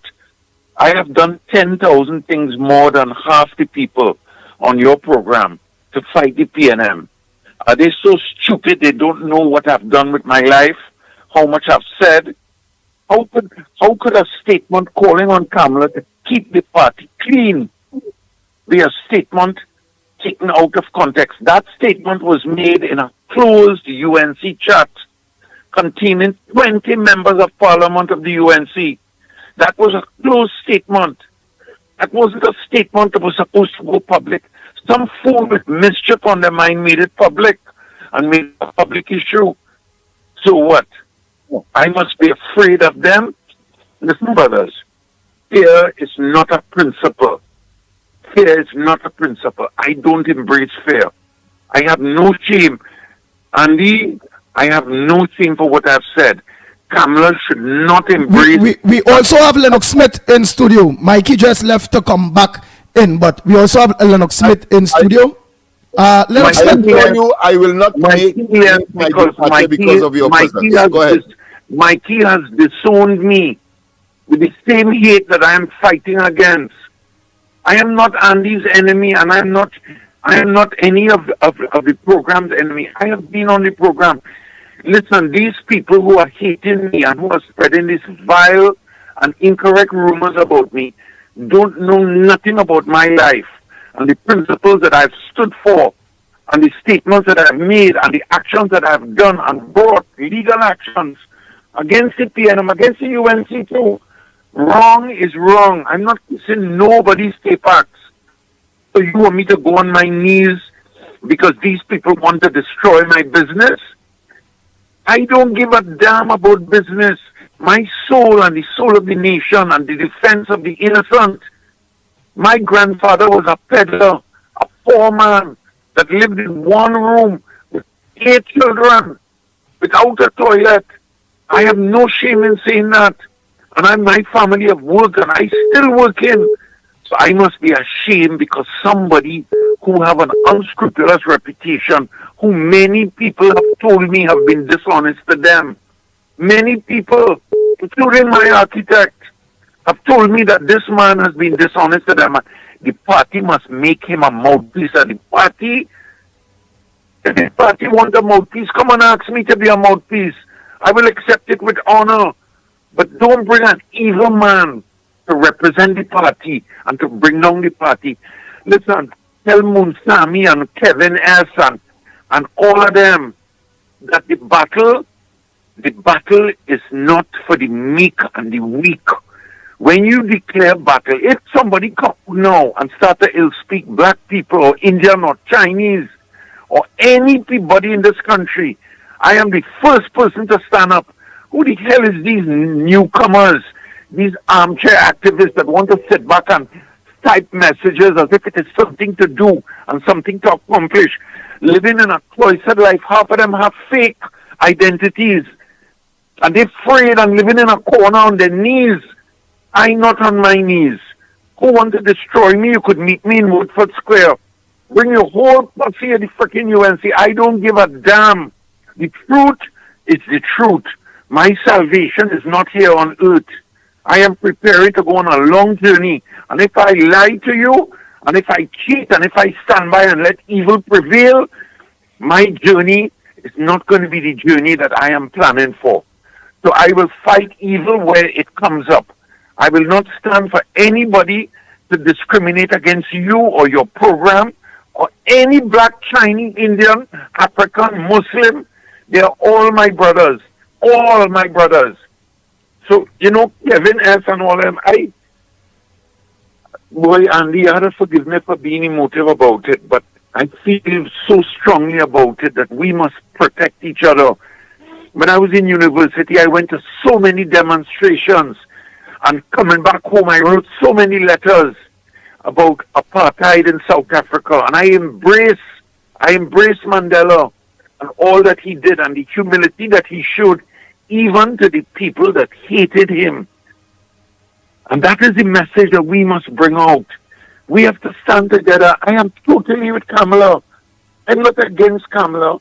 I made a statement on a closed group, a UNC group, and they put me off the group and blocked me like if I'm some outcast. Lennox, all right, Mr. Aboud, thanks for calling the ground report at the day, because I want Lennox Smith to ask you certain. Just tell Lennox Smith. I would like Lennox Smith to ask you various questions. Just now, let me just make my introduction now, please. Yeah, your statement that I see went viral. Everybody see went viral with you technically saying you will do everything against the UNC to make sure they don't win and this and that and. However, it's out there. If it is you are saying something different now, well, we will understand. But Lennox Smith will ask the question. Lennox Smith will now bring it. Thank you very much, Andy. Thank you very much, Lennox Andy. Smith. I hear the platitudes, I hear the pontification, but a very specific question. What would have given you the impression, Mr. Gary, that Philip Alexander, we don't know that, is a spokesperson for the UNC. That is a critical one. You have claimed that he's a spokesperson, and therefore that triggered, of course, partially at least, some of the vile and, of course, what I consider to be vile and, of course, recriminations that you emitted, emotional or not emotional. But what gave you the impression that he is a spokesperson, a major spokesperson for the UNC? The short answer is pictures and statements of the leader with Mr. Alexander announcing an alliance. Now, I consider myself to be a lifelong member of the Communication Workers Union. I consider myself because the chief said an alliance. Does alliance mean that makes him automatically a spokesperson for the UNC? Notice my question is very specific. How have you concluded that he, Philip Alexander, is a spokesperson for the UNC? If it's an alliance, alliance means that there are different parties that have come together in the context that we know it. Unless you know something different. Yes, because of statements made and publications made by Philip himself, because of news reports and photographs of the chief with Philip announcing and press releases and media releases in television and newspaper that he is running as an affiliate of the party. So if give me two instances, just two, where he is saying that he is the spokesperson for the UNC. No, he never said he's the spokesperson. But you said it. You said it, Mr. Gary. You said it that he's a spokesperson for the UNC. Let's not use semantics here. Let's get straight to it. If it is that it was a mistake or inadvertent, well, fine, I can accept that. But you said it. No mistake. I play football. I'm the captain of a football team of over 50-year-old men. I understand all of that, but asking a specific question. How did you arrive at Philip Alexander being the spokesperson for the UNC? That's all. Any person that speaks out in an alliance is speaking for an alliance. You cannot have an alliance. NATO is an alliance. If one member of NATO declares war on any other person, NATO is considered a unified entity. You cannot unify with evil and expect not to and not condemn evil.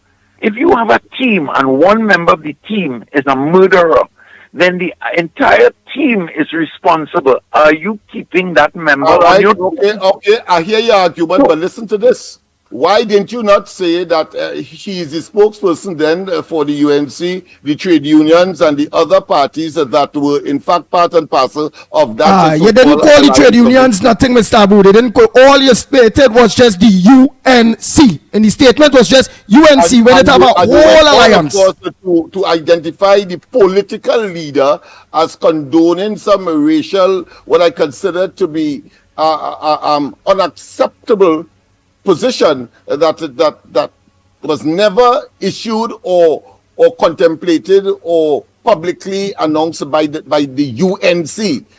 That is where the problem is. So if you're using NATO as the example, then of course I would expect that you would have said that he is speaking for the trade unions and all the other parties that would have been part and parcel of that arrangement. Or is it that you are prepared, of course, to adjust your statement at this point in time, having regard to the concerns that most people would have that we are echoing at this time? Two things. The statement is a 5-minute and 46-second statement. If a person wants to be mischievous and to take one 12-second clip out of it, then that is mischievous. It's an entire statement. So did you say then that he was talking for the trade unions as well? Then I have to assume that. Listen, I have fought for and with trade unions. I am a supporter of the movement. But when that is not the question I asked you if you are claiming that he was speaking on behalf of the trade unions. That's the question I've asked. I'm not speaking on behalf of anybody, but my personal view that evil spreads evil. All right, but Mr. Abu, what Lennox Smith is trying to ask you there is, again, not where you speaking on.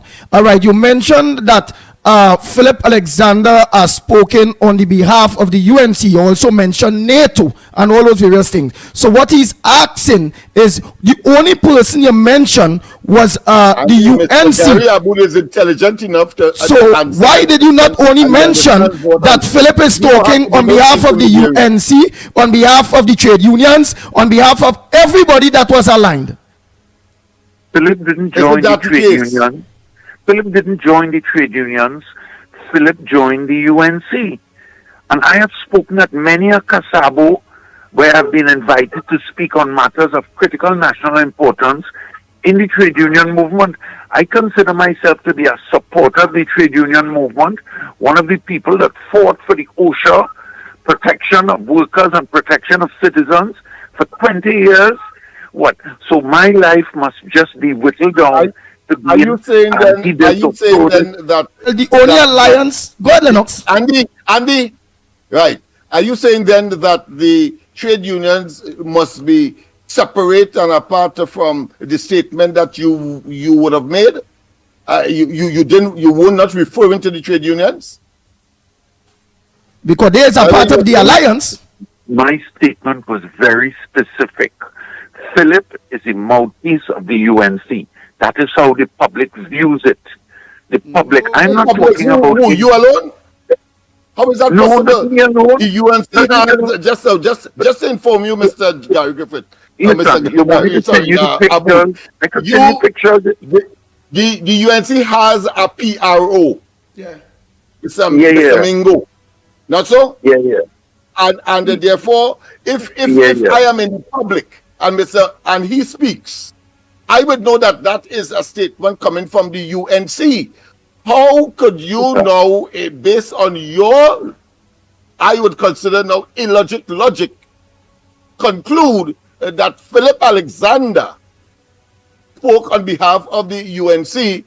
And if I am, of course, to take your convoluted disposition on board, then it is difficult for me not to understand why he wasn't speaking on behalf of the trade unions, etc., having regard to the base, meaning that the union or the coalition, as you refer to, and you use NATO as an example. So I am having extreme difficulty, and anybody out there will. So to arrogate onto the public that is how they perceive it, or rather than you perceive it, I think you're being frankly dishonest. Well, you're entitled to that view, but let me make it more clear to you. Of course, I'm entitled to that view. So that's why I'm asking you. Of course, you're entitled to that view, and it's a convenient view to ostracize and to attack. But let me put it more simple to you. You have a program there, and there are 3 people who are the program. How can I say it? The identity of that program is those 3 people. Yeah, the 3 more pieces. If Lennox Smith talk, if Andy talk, if Mikey talk, it is accepted that yes, we any one of us are talking on behalf of the ground report. But can you say in the example that we are now discussing, where you have concluded that let me finish. I'm giving you, I'm responding. I'm responding. How can you make the comparison? How do you compare it? Every debate has equal time. So you but go ahead. Give me your time now. We are very, very versed with that. We have 3 speakers on the program that speak out on the program. If you welcome a 4th party into the program so that there are now 4 persons and there's an alliance with a 4th person, and that person is very awkwardly making statements, then that program will be colored by those statements. That's it. That's the basic thing with Philip. So you have a party that represents a large percentage of the population. You pull a person into that alliance who does not represent anybody, lost his deposit in every seat, and has very few people, has ill-spoken. Imagine that you should bring somebody on your program who has ill-spoken Andy and called him a drunk and a drug addict, and you bring in that person. Has the person ever apologized for insulting Andy, calling her a whore and a drunk and the worst things? How could you just bring somebody in without... Listen, I believe in forgiveness, but forgiveness... I understand your moral and ethical... I understand your moral and ethical pillar. Forgiveness must be it is for us to determine that. But taking your example with respect to us and superimposing it on the reality of your own situation that created this interview. Suppose we would say, and we're being hypothetical now because that's where you went. Let's assume that occurred. We brought in a 4th party, the party speak. And when we would have said, no, we distance ourselves from those statements, which in fact is the case with respect to the example that you would have brought it to the public attention. What would you now say? What would be your nice? But wait. The ground report again. We always break barriers. Lennox Smith. Let me put on Philip Alexander. Let everybody just be respectable. Let me just clear this thing. Because he's calling too, because everybody, the talk is all over. Mr. Aboud is on. Philip is on. You'll get the question. But I like the questions you asked Lennox Smith. If it is Philip Alexander is a spokesperson for the UNC, I don't think he is a spokesperson for the UNC. I believe Philip Alexander. I have played Philip Alexander's statements, and he does not appear to be that at all. In fact, he said well, let's say the conclusion, I believe, or the commencement of the talks with the UNC, that they asked him about the other parties, and he said each one of them are individual parties and leaders, and therefore they will speak for each other. In other words, he cannot speak for them. But yet still, I'm hearing, of course, Mr. Alexander. Mr. Alexander is trying to get in. Mr. Alexander. Morning, Andy. All right. We have Mr. Gary Aboud on the phone here too. We are live on Guile the Caribbean. We want to make sure that everybody be respectable, very, very respectable, because you know it have the code of ethics when it come into live broadcasting. Understood. Right. Mr. Aboud is here stating that is, Lennox Smith, you go ahead. Yeah, Mr. Aboud is claiming, Philip, that you are a spokesperson for the UNC. I'm very specific here. Is that so? Yes or no? Lennox, Andy, good morning to both of you. I don't have Mikey on the show. Yeah, Mikey's on back. Mikey's on the show. Hold on. Go ahead. Mikey's on back. I just doing everything that I do before I jump in, because I jumping in this guy, but I want to make sure all you observe. Good morning, Mikey. Good morning to all of your listeners, local and abroad. Happy New Year to everybody. Right, what about Mr. Aboud? We have him on, so would you be saying a good morning? To Gary Aboud. I am listening to what Gary Aboud is saying offline. I have been listening to the statements that he is making, and he is making mischief. That is what he is trying to do. Gary Aboud is taking it personally that somebody related to him, somebody of his ethnicity, is saying what needs to be said about certain people in this country who have ascribed to themselves elite positions, and he's upset with that. And he is trying to put himself as a wedge between my support for the UNC and the UNC. But I want to let everybody know, I have no position in the UNC. I want to be very clear about this. I am not a spokesperson for the UNC. I am the largest voice in the politics, and I stand in full support of Kamala Prasad Bisesa. Lennox, nothing that I told you months ago has changed. I am still a staunch supporter of the United National Congress trying to get Kamala Prasad Bisesa as the next Prime Minister of Trinidad and Tobago. That is what this country desperately needs. We woke up this morning, the first working day of the new year, in a state of emergency to fight crime. The country has fallen apart. The government has lost control, and we need to get a government in office that can control all of this. What Gary Aboud is doing on your show is mischief. He's trolling my posts and saying stuff. There are lawyers looking at all of the things that he is saying. He might find himself having to spend some of his inheritance just now if he continues down the path he's going. Because what he is doing is political mischief. And what he needs to tell you and your listeners this morning, who is he a spokesperson for? Is he a spokesperson for the 1% who tried to take control of Wildflower Park when I went and freed it and emancipated it for the people of Trinidad and Tobago? Because that's when Gary Aboud got vexed with me and stopped talking to me and disassociated himself from me. Because all of a sudden he thought that I am somebody who would stand up against him and his family, and he thought that was wrong. So I want him to tell you, now that I have answered that I am not a spokesperson for the UNC, who is he a spokesperson for this morning? Mr. Aboud, your time is there. You go ahead, my brother. You heard him, Mr.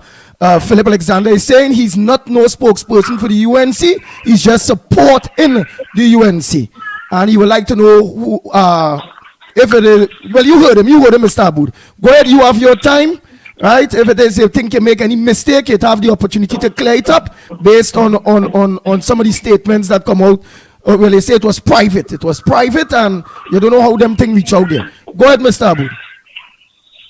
Philip, Happy New Year.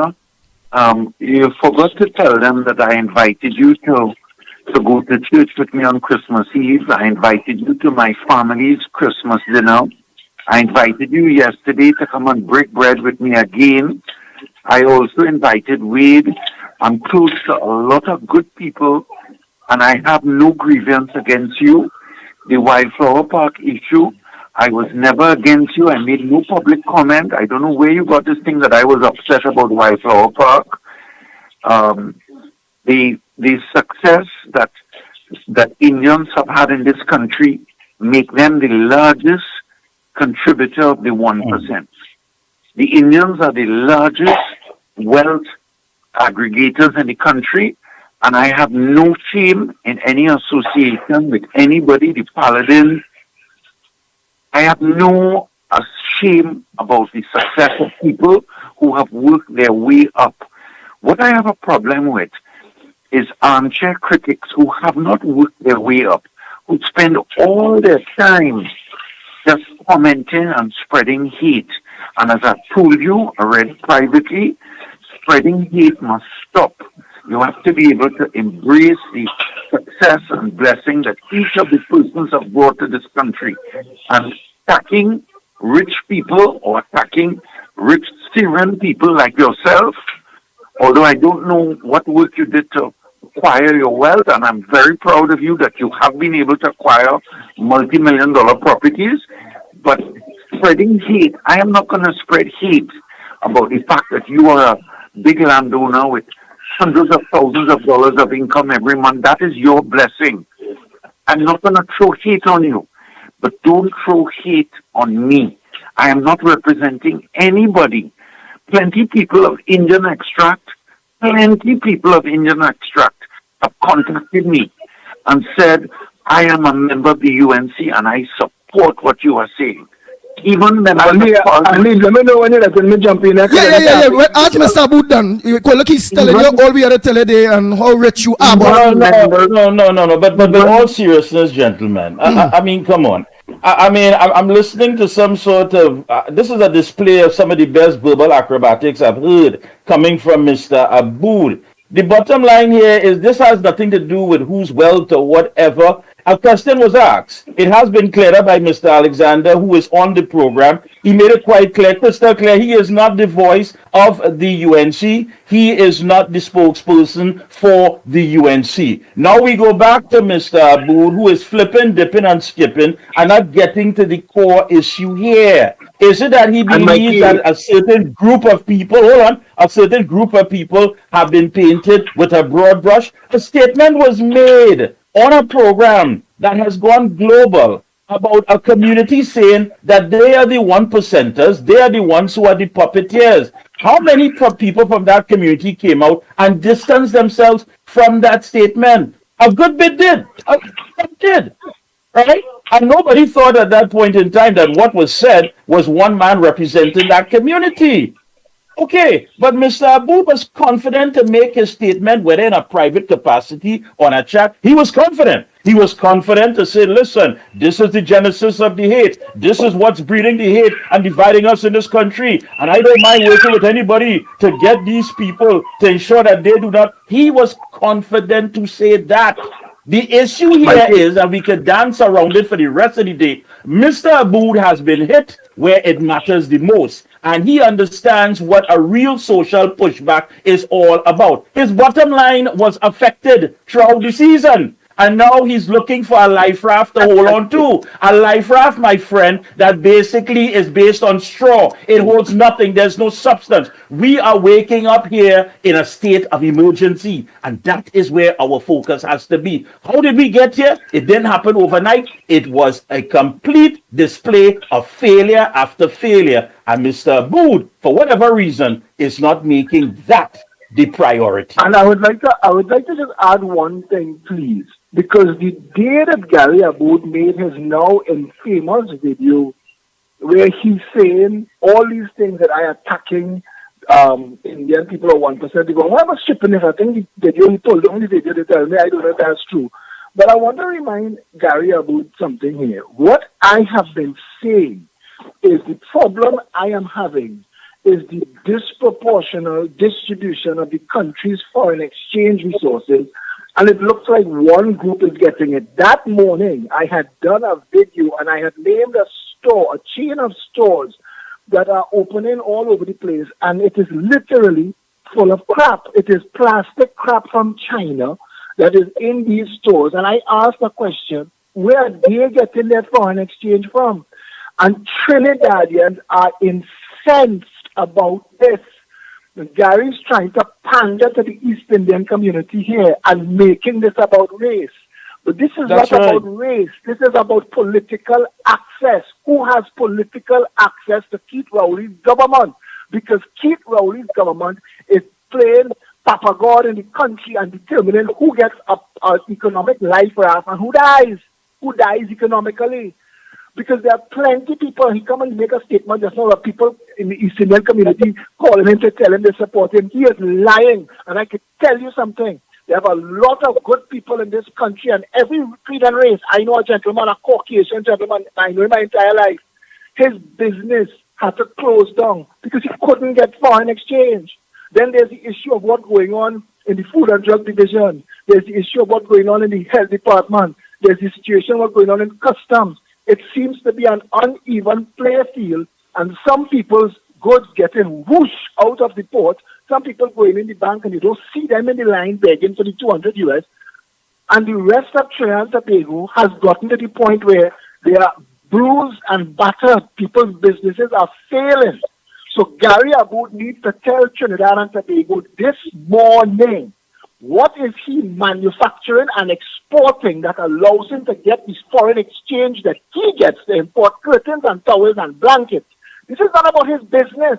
This is about level the play field. So Indian, African, Chinese, Syrian, white, black, red, green, blue, everybody get the same share equitably in the country. This is not Across about the board. He was dishonest to try to make that video. He tried to attack Kamala because he knows that if he could drive a wedge between me and the UNC, they could go back to having this situation where the PNM in power and all those who living on this gravy train could continue. He needs to explain where he gets his foreign exchange from. He wants to have the conversation, don't dance all over the place. And this is not about race. I am a proud, my father, my grandfather, my grandmother, the people in Wildflower Park that I was standing against is my grandmother, brother, Charan. I know what it is to stand up for my country. And it is sometimes you have to stand against friends and family for the right thing. And Gary Aboud should learn that. And don't attack me and try to turn this into something that it is not. I resent that. I agree with you, Mr. Alexander. This has nothing to do with race. And that's my point exactly, right? The core issue here is the fact that we have a government that has failed. Mr. Aboud refuses, but whatever means to make that, a priority. And don't tell me that you made a mistake on social media. You know the power of social media. You advertise on social media because you know how effective it is to your business. It have ads where you jumping out of bed looking like the scientist from Back to the Future and you talking to the people. So don't give me that thing but you went into a private chat and you know the power of social media. That's where you do all your advertising. And you know it sticks there and it sticks there for a long time. That was no mistake. You knew exactly what you wanted to say and you knew exactly how you wanted to express yourself. But then when you realize the pushback, the economic pushback, let me come and apologize. Man, Alright, but wait, Mr. Aboud, you heard Mr. Philip Alexander. He said it's not about race. You're going and gonna talk. You're going and gonna talk, Mr. Aboud. You heard Mr. Philip Alexander. No, I'm not attacking your tone. No, listen. Look, Mr. Philip Alexander mentioned two things, Mr. Aboud. He mentioned this, it's not about race, and it's not about peace for the UNC. Alright, go ahead. If a person wants to call me a liar, then you might as well call me a thief. And if you want to call me a thief, you might as well call me a murderer. So I am not responding to the last person that spoke or the person before, because I cannot speak to people who don't know how to hold their tongue. Philip told me that I'm a cocaine addict in WhatsApp. These kind of comments eliminate discourse, but I still had the humility to invite him to join my family and to come and share. That is not what I said. I never. No, allow me to respond. I didn't interrupt you. 2 lines before you made I that. did not. All right, I did not. You didn't interrupt. Let's hear him. I did Go not ahead. interrupt. Philip, you there? Don't worry. You're not going away. Go ahead, Mr. Gary. Go ahead. Yeah, and for the other person who speaks with a forked tongue and an evil tongue, I will not respond to you unless both of you apologize. So don't address me. Don't address me, because I've had it with fools that want to use wicked words to call me a liar, a thief, and a murderer. Look, I'm not even answering. Go and ask PriceSmart how to get the US. And Philip, you explain to the public where you get money to buy apartments. And good luck to you all. I want to tell you something. I just want to tell you about what I have. And that has done nothing for the economy. It has not done anything for the dead babies in the NICU. It has done nothing for the 2,000 plus students that, according to Rowley, has fallen through the cracks. It has done absolutely nothing for the people who have been victims of extortion and home invasion, which these are the topics that we live on a daily basis that you, for whatever reason, conveniently don't want to touch. I am not concerned about who got what. All right, but remember, you will be listening. So let's say Philip Alexander. He's there. Hold on, Andy. Hold on, Andy. If you want to get so dirty and nasty about who got what, you tell the public about the people who work in the public service, right? That had to make sure and chirp and save the little money to supplement their income by building a little room and then starting off and building an apartment and growing and building these things. Let's talk about those people compared to the people who was guaranteed that once they use a shell company to purchase a piece of property, a prime piece of property in Port of Spain or any one of the cities that we have here in Trinidad, that they will be guaranteed to get a loan from the bank to build. And not only get a guarantee from the bank, but the government itself will rent out whatever property that they build on that same site. Tell us about that. Mikey, you're raising some points there that the show would take 3 weeks but these things need to ventilate. One person rented the state a building for $55 million that the state never touched. And next one get hundreds of millions of dollars over 10 years for a next building that we never needed. You have to have these conversations. The reality of the situation is, but you see, what Gary Aboud is trying to do is he does not have a leg to stand on. So he's trying to make it about race. He feels if he could beat a drum about race, that he could make it an issue.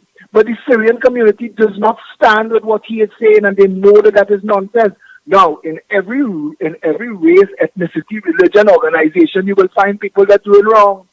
And those people would be happy to have somebody like Gary Aboud speaking for them so that they could shut me up for talking. Gary want to ask me where I get what I have in life from. Despite all the victimization, all the political victimization, it is very hard work. And I knowing when I got into politics, I needed to be able to keep myself as transparent as possible. I am ready to have that conversation with him live on air. Let him tell you where he gets his and I'll tell you where I get mine. That is not a problem at all for me. I have the biggest voice in politics. People know that when you come at Philip, you better have all your ducks in a row because I am going to answer you back. There's nothing you could say to me about me in my past. I mean, oh God, come on, we down here. This guy is too long. He's not playing this games too long. The bottom line is this, Philip, Andy, Lennox. This is not about Andy Williams, Lennox Smith, Philip Alexander, or Mikey K. Gary Aboud broke the #1 rule in his community. Money is silent. You do not get involved directly into politics by making any statement. He broke that rule, and nobody else in that community is coming to his defense. Not one of them has said to Philip or even to the ground report, I don't think Gary meant what he said. No, he's a nice guy. We don't know him to be like that. None of them came to his defense. He broke the #1 rule in his community. Your money is made in silence. You are not to go out there and make any public statement. And he's not angry with us. He's angry with himself for breaking that rule. You just make a point, You just make a point. Gary Aboud pretended that he was the spokesperson for the 1% in Trinidad and Tobago when he made that video. And the people in that community that make up the 1% are not happy at all about that because now he's shining a bright light on their business. Okay, then. Wow. What you just said is a fact. That's right. Now I want to tell Andy and Lennox because they've been following this closely. That from March the 2nd of this year, Lennox came to my office and said, well done. When we announced that we will support Kamala Prasad to be the next Prime Minister of Trinidad and Tobago, from that day, all hell break loose. You didn't see that? People who never talk politics before talking politics now because it is in their best interest separate me from Kamala. And I want to tell all and sundry, I said it on one of your ground report shows, if I have to take off my PEP shirt and put on a UNC shirt to make sure Kamala Prasad says, well, the next Prime Minister of Trinidad and Tobago, consider it done. She is going to be the next Prime Minister of Trinidad and Tobago. I've asked her for nothing. I've met with the lady and she's asked me, what are the plans, what we're doing? I said, listen, let's get you into government and you decide where you want the pieces on the board. Let's stop all of this nonsense now. We need a proper government in the country for the children, for the babies that are dying in the hospitals. That's not supposed to be happening. For the people who woke up in our country this morning when the government has so run out of ideas, while they're keeping a man who is so incompetent and incapable as Minister of National Security, you're going to suspend the entire country's human rights and make a point to say you're going to fight crime with that. That is not what government is for. We need a proper government in office. And if Gary Aboud doesn't support that, then Gary Aboud have to tell people what he does support and why. That's right. That's right. Tell us how you feel about the SOE. How you feel about the fact that poor healthcare. This is not about personalities, and I've said that from day one. He broke the number one rule, and he has himself to blame. Don't try to look to throw anybody else under the bus. Well, it's Philip and this one who talked bad about me. Brother, you spoke. These are words that came out of your mouth. Private chat or not, it was you. You broke the rule. But gentlemen, I am extremely concerned that he left, of course, on a note suggesting that somebody lied on him. Yeah. And the fact of the matter is that when we started, we told him, listen, you said that Philip Alexander is, of course, the spokesperson for, and he went NATO, etc., etc. Now we brought Philip. He didn't know Philip was coming on. We brought on Philip Alexander, right? And then, of course, he changed his tongue and said something totally different, including how laudable Philip is. When in fact, in that video clip, he said that Philip is a failure. Let's not waste time. And then I would have liked to ask him one more question, and the question was who he would be associating with in order to make certain that Kamala Persad-Bissessar and the UNC does not get into government. That was the final question I was going to ask him. But of course, unfortunately, he came out as the typical coward that he says he is not. And that's and that's it. Every single person to this moment who has stood against Kamala Persad-Bissessar as the next prime minister has lost their political credentials. The public moving away from anybody who's saying that. The people of Trinidad and Tobago understand. Just like what took place in America.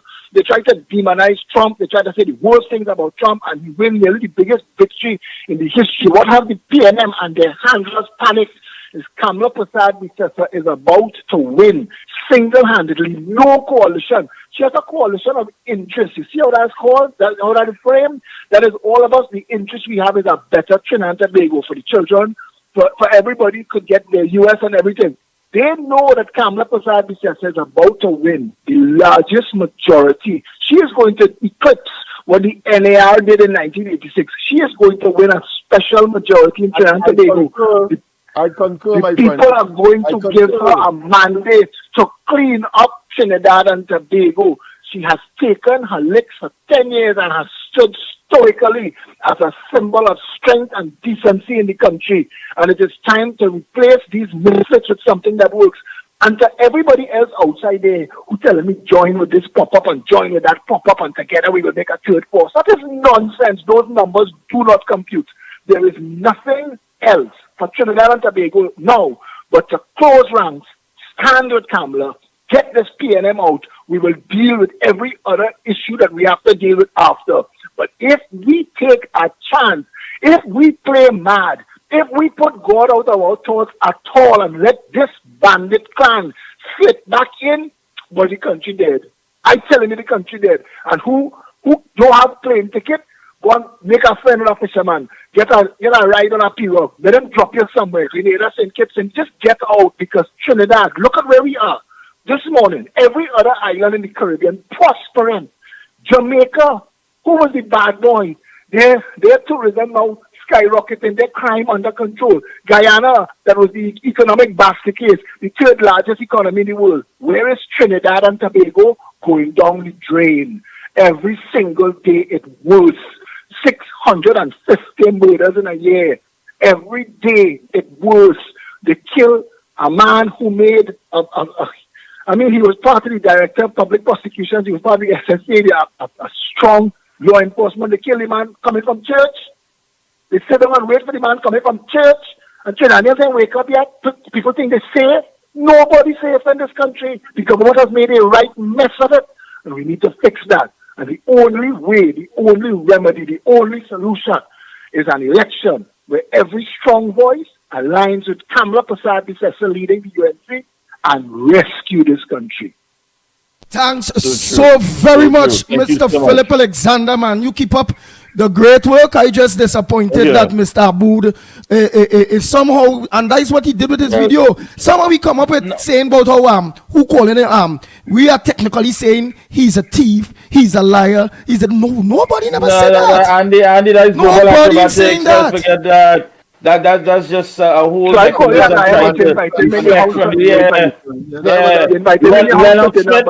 Lennox Smith asks the most important question, direct to the point.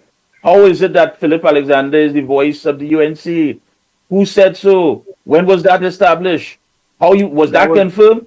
And you couldn't talk, and then you start going down a road about East India and about Mikey, you know how they do it. No, he has not said that. That was his formulation. He went and said the public too, the public perceive it to be so. And he went NATO and all of that. Yeah. Come on. And I would have liked to know from him who he would associate with to keep Kamala Prasad and the UNC out of government. I would love to know who you will support. Let me jump out and leave all this other rapper, but I just want to say thank you for having me. I want to all right, go ahead.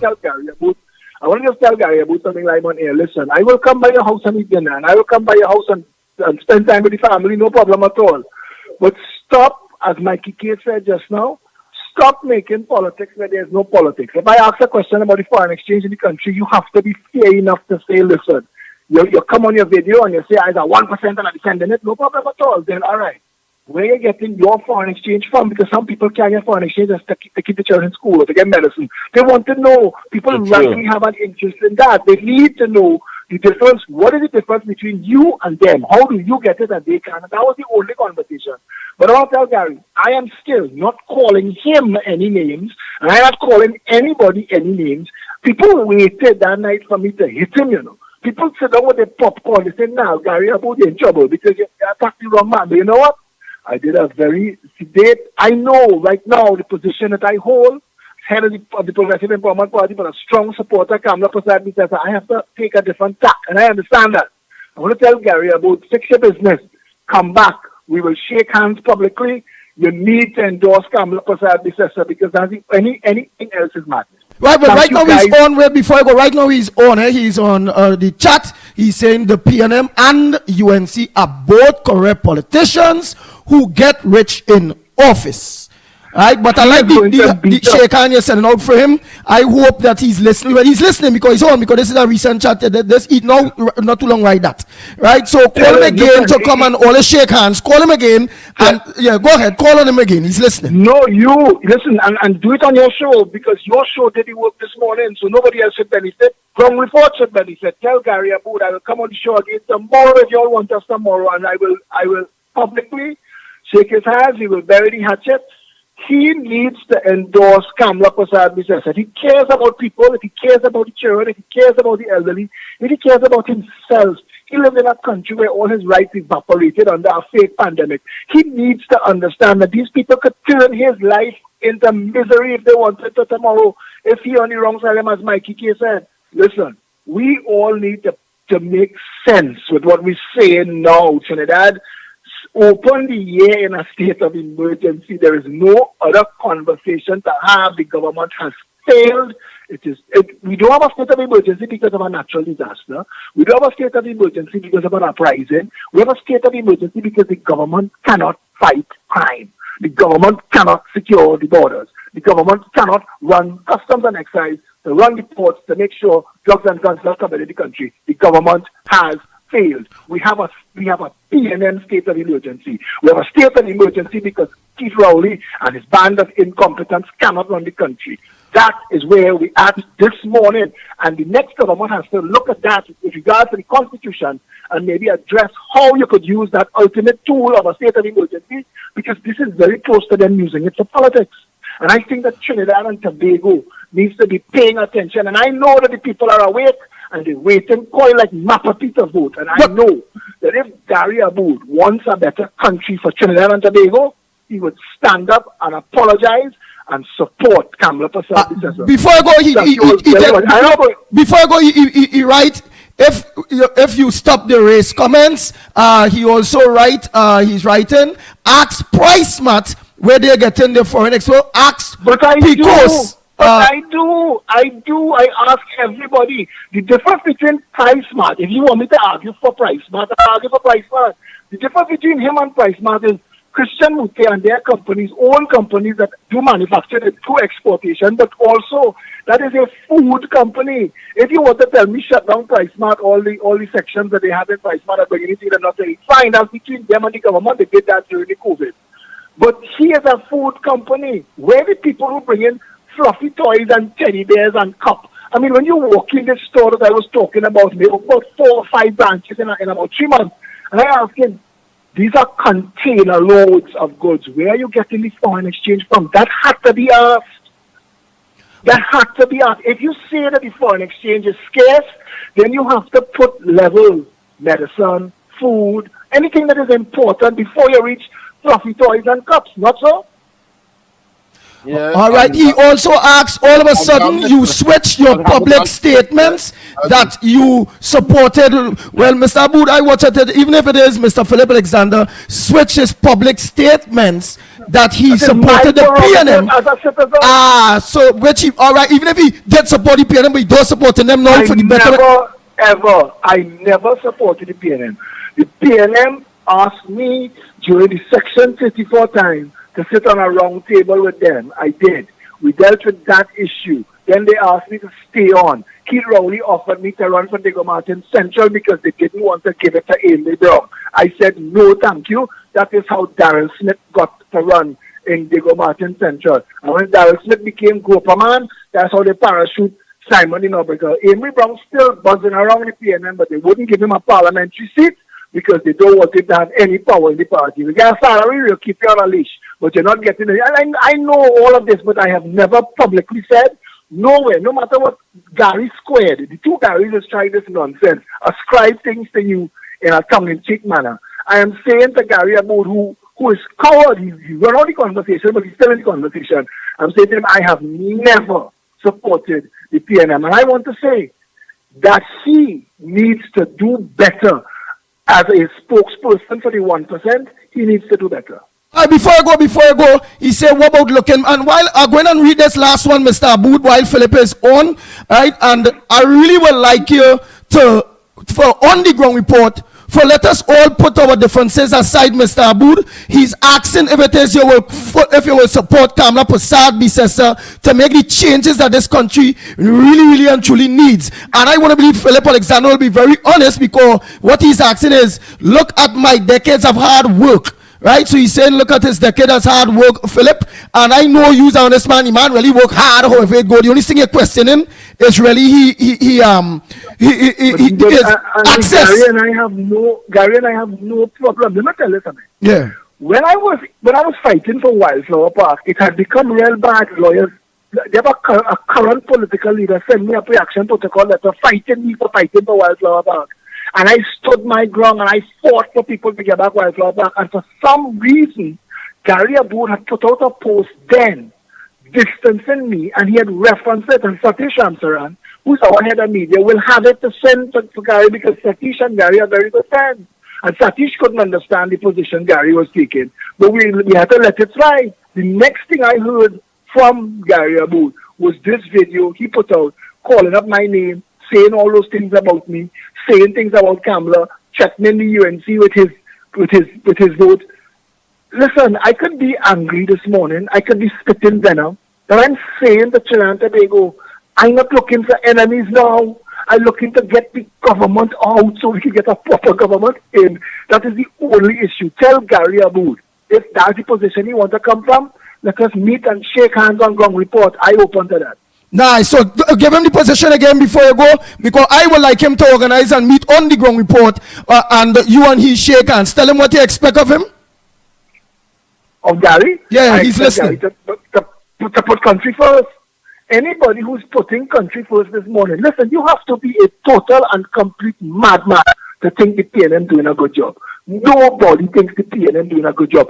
Sharon Rowley don't think the PNM doing a good job. Christine Kangaroo writing thing that she know people going to read it and laugh. The commissioner of police had no support. The minister of national security is not even trusted by his own cabinet colleague who wouldn't let him speak for himself when Akash Samaru asked him a question. Boss man, in any other position you'd have resigned by now. You have failed. It is because of you we have a state of emergency. It is because of you the fire service couldn't respond to that poor lady's fire. It is because of you. You are the Minister of National Security. You have to resign. Why aren't you resigning? Stuart Young, speak for him. How is that not a country that is in free fall? We have a problem, and anybody who fails to accept that the problem has the problem has a source, it is the PNM, and the remedy is the United National Congress. Kamala Prasad Bisesa, what she does next will save this country. We need to all be on that path. I am fully there. I want to meet Gary Aboud there. I want everybody to be millionaires. Gary, tell me I don't like rich people. What stupidness you're talking? I want everybody to, I've been fighting for years. I say, where's our $3 trillion? I want Trinidadians to be walking on moving sidewalks and living in big buildings like Dubai. That's what I want. That's what we're fighting for. So now we vex with people who have money. We want everybody to have money. I want Gary to be farting to silk for the rest of his life, but I want everybody else to be doing it too. And he should want that. He should want that. He in retail. The more money people have, the more money they can spend by him. Yeah? Okay then. Well, Mr. Aboud, you heard it. Thanks so much, Mr. Philip Alexander. Thanks so much, and I hope he take the thing where you will come and you'll shake hands and he endorse Kamala Prasad Bisesa and let us see if we can get this country moving forward. Thanks so much, Mr. Philip Alexander. Lennox. Thanks for having me, guys. Enjoy the rest of the day. Well, I don't want to add more to inflame this situation. I think we have resolved to some extent this situation. I'm sure that no hard feelings to Gary Aboud, but he has to be upfront. If he says something, then he should honor it, because we have the clips, we have the tapes, so we are not talking by accident and to suggest that somebody was lying on him. I think that in itself is disingenuous. But of course, all is well that ends well. I think he should take up the offering of Philip Alexander.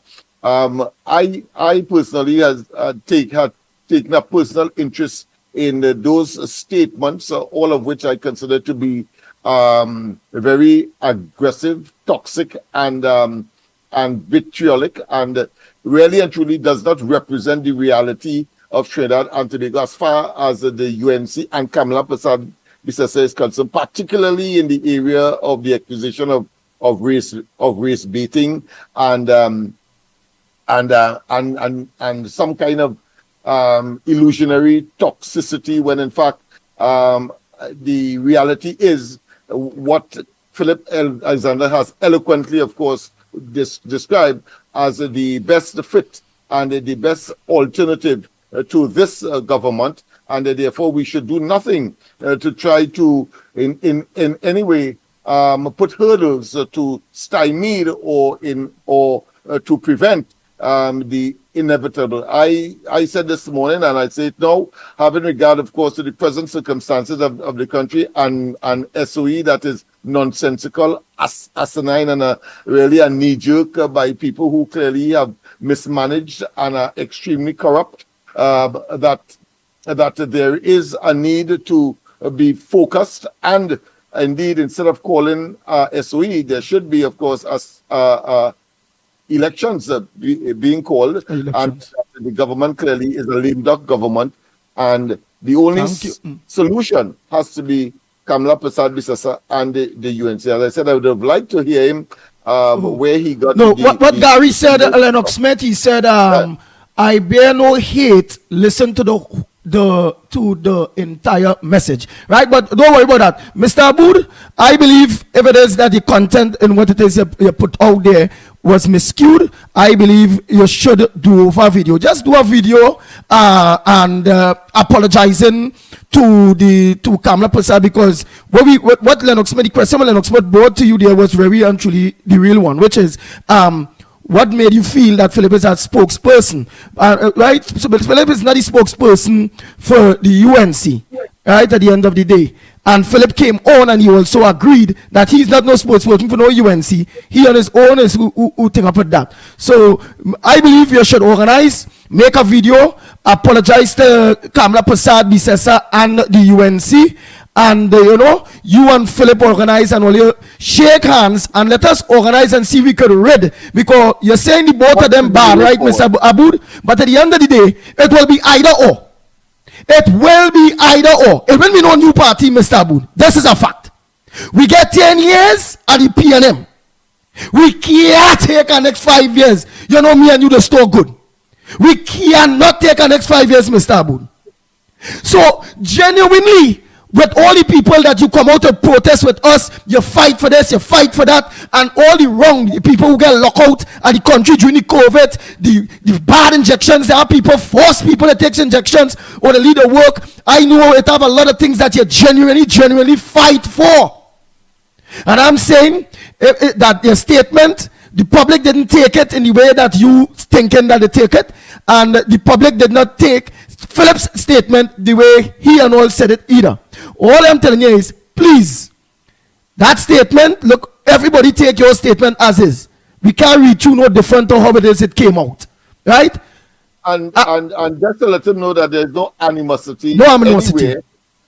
There's no animosity anywhere. I'm going to say that I'm still very, very impressed with the piece that he did with respect to Petrotrin and the 3 years that the government did not, even though they were claiming otherwise, use the treasury resources in order to prop up that particular institution. And there were other things that, of course, the Minister of Finance said that, of course, to hot water, depending on your perspective, or cold water, and what Rowley would have said as far as the oil refinery is concerned, because he said ultimately that it was in fact a net earner of foreign exchange, and therefore contributing, of course, to the chaos and the shortage of foreign exchange at this point in time in Trinidad and Tobago. All of that contributed. So I want to tell him there's no animosity, in other words, and of course I think Philip Alexander's suggestion should be one. Yeah, he should apologize to the UNC because one, and should be, of course, pursued. Yeah, because we have our job to do. Yes. So Trinidad and Tobago, each and every one of you that are listening, including you, Mr. Aboud, thanks so much for looking on to the Ground Report, the #1 program in Trinidad and Tobago. Right, and wow, 22 minutes past 10 already. Yeah. Wow. Hey, we have to get out of here. Yes.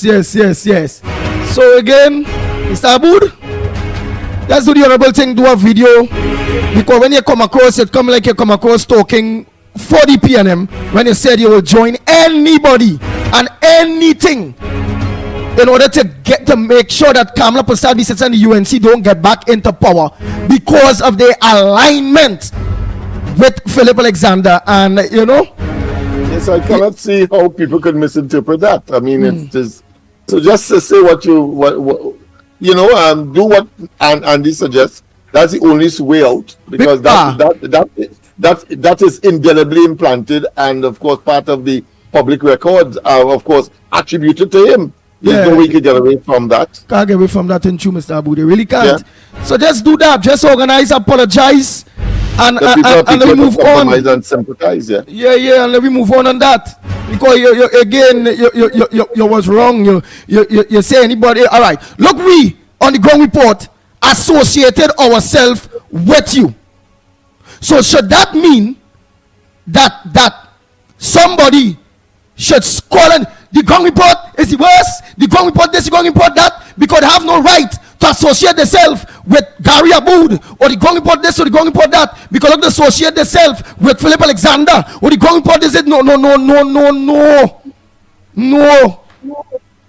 Not because you don't talk to someone means that the other individual don't supposed to too. No. And that is how it come across. You understand what I'm trying to show him there, Lennox Smith? Yeah, the enemy of my friend or the friend of my enemy is exactly.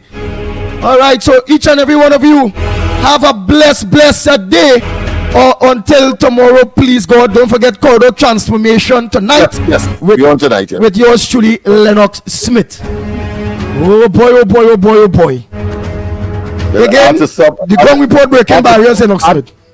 I have to stop creating videos now with Gary. Now that we spoke on the Ground Report, because I think I would have been at the forefront of these videos that I thought required a response, having regard to what he would have said and the influence that he will in the society.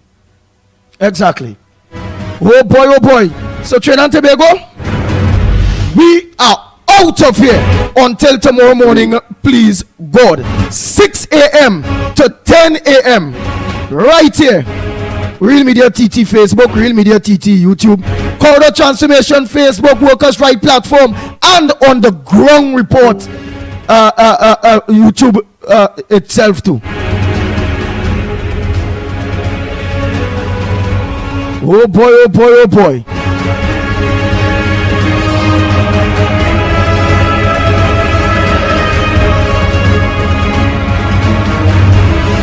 The Ground Report with Mikey K, Andy Williams, and Lennox Smith. Bang, bang, bang, bang, bang, bang, bang, bang, bang.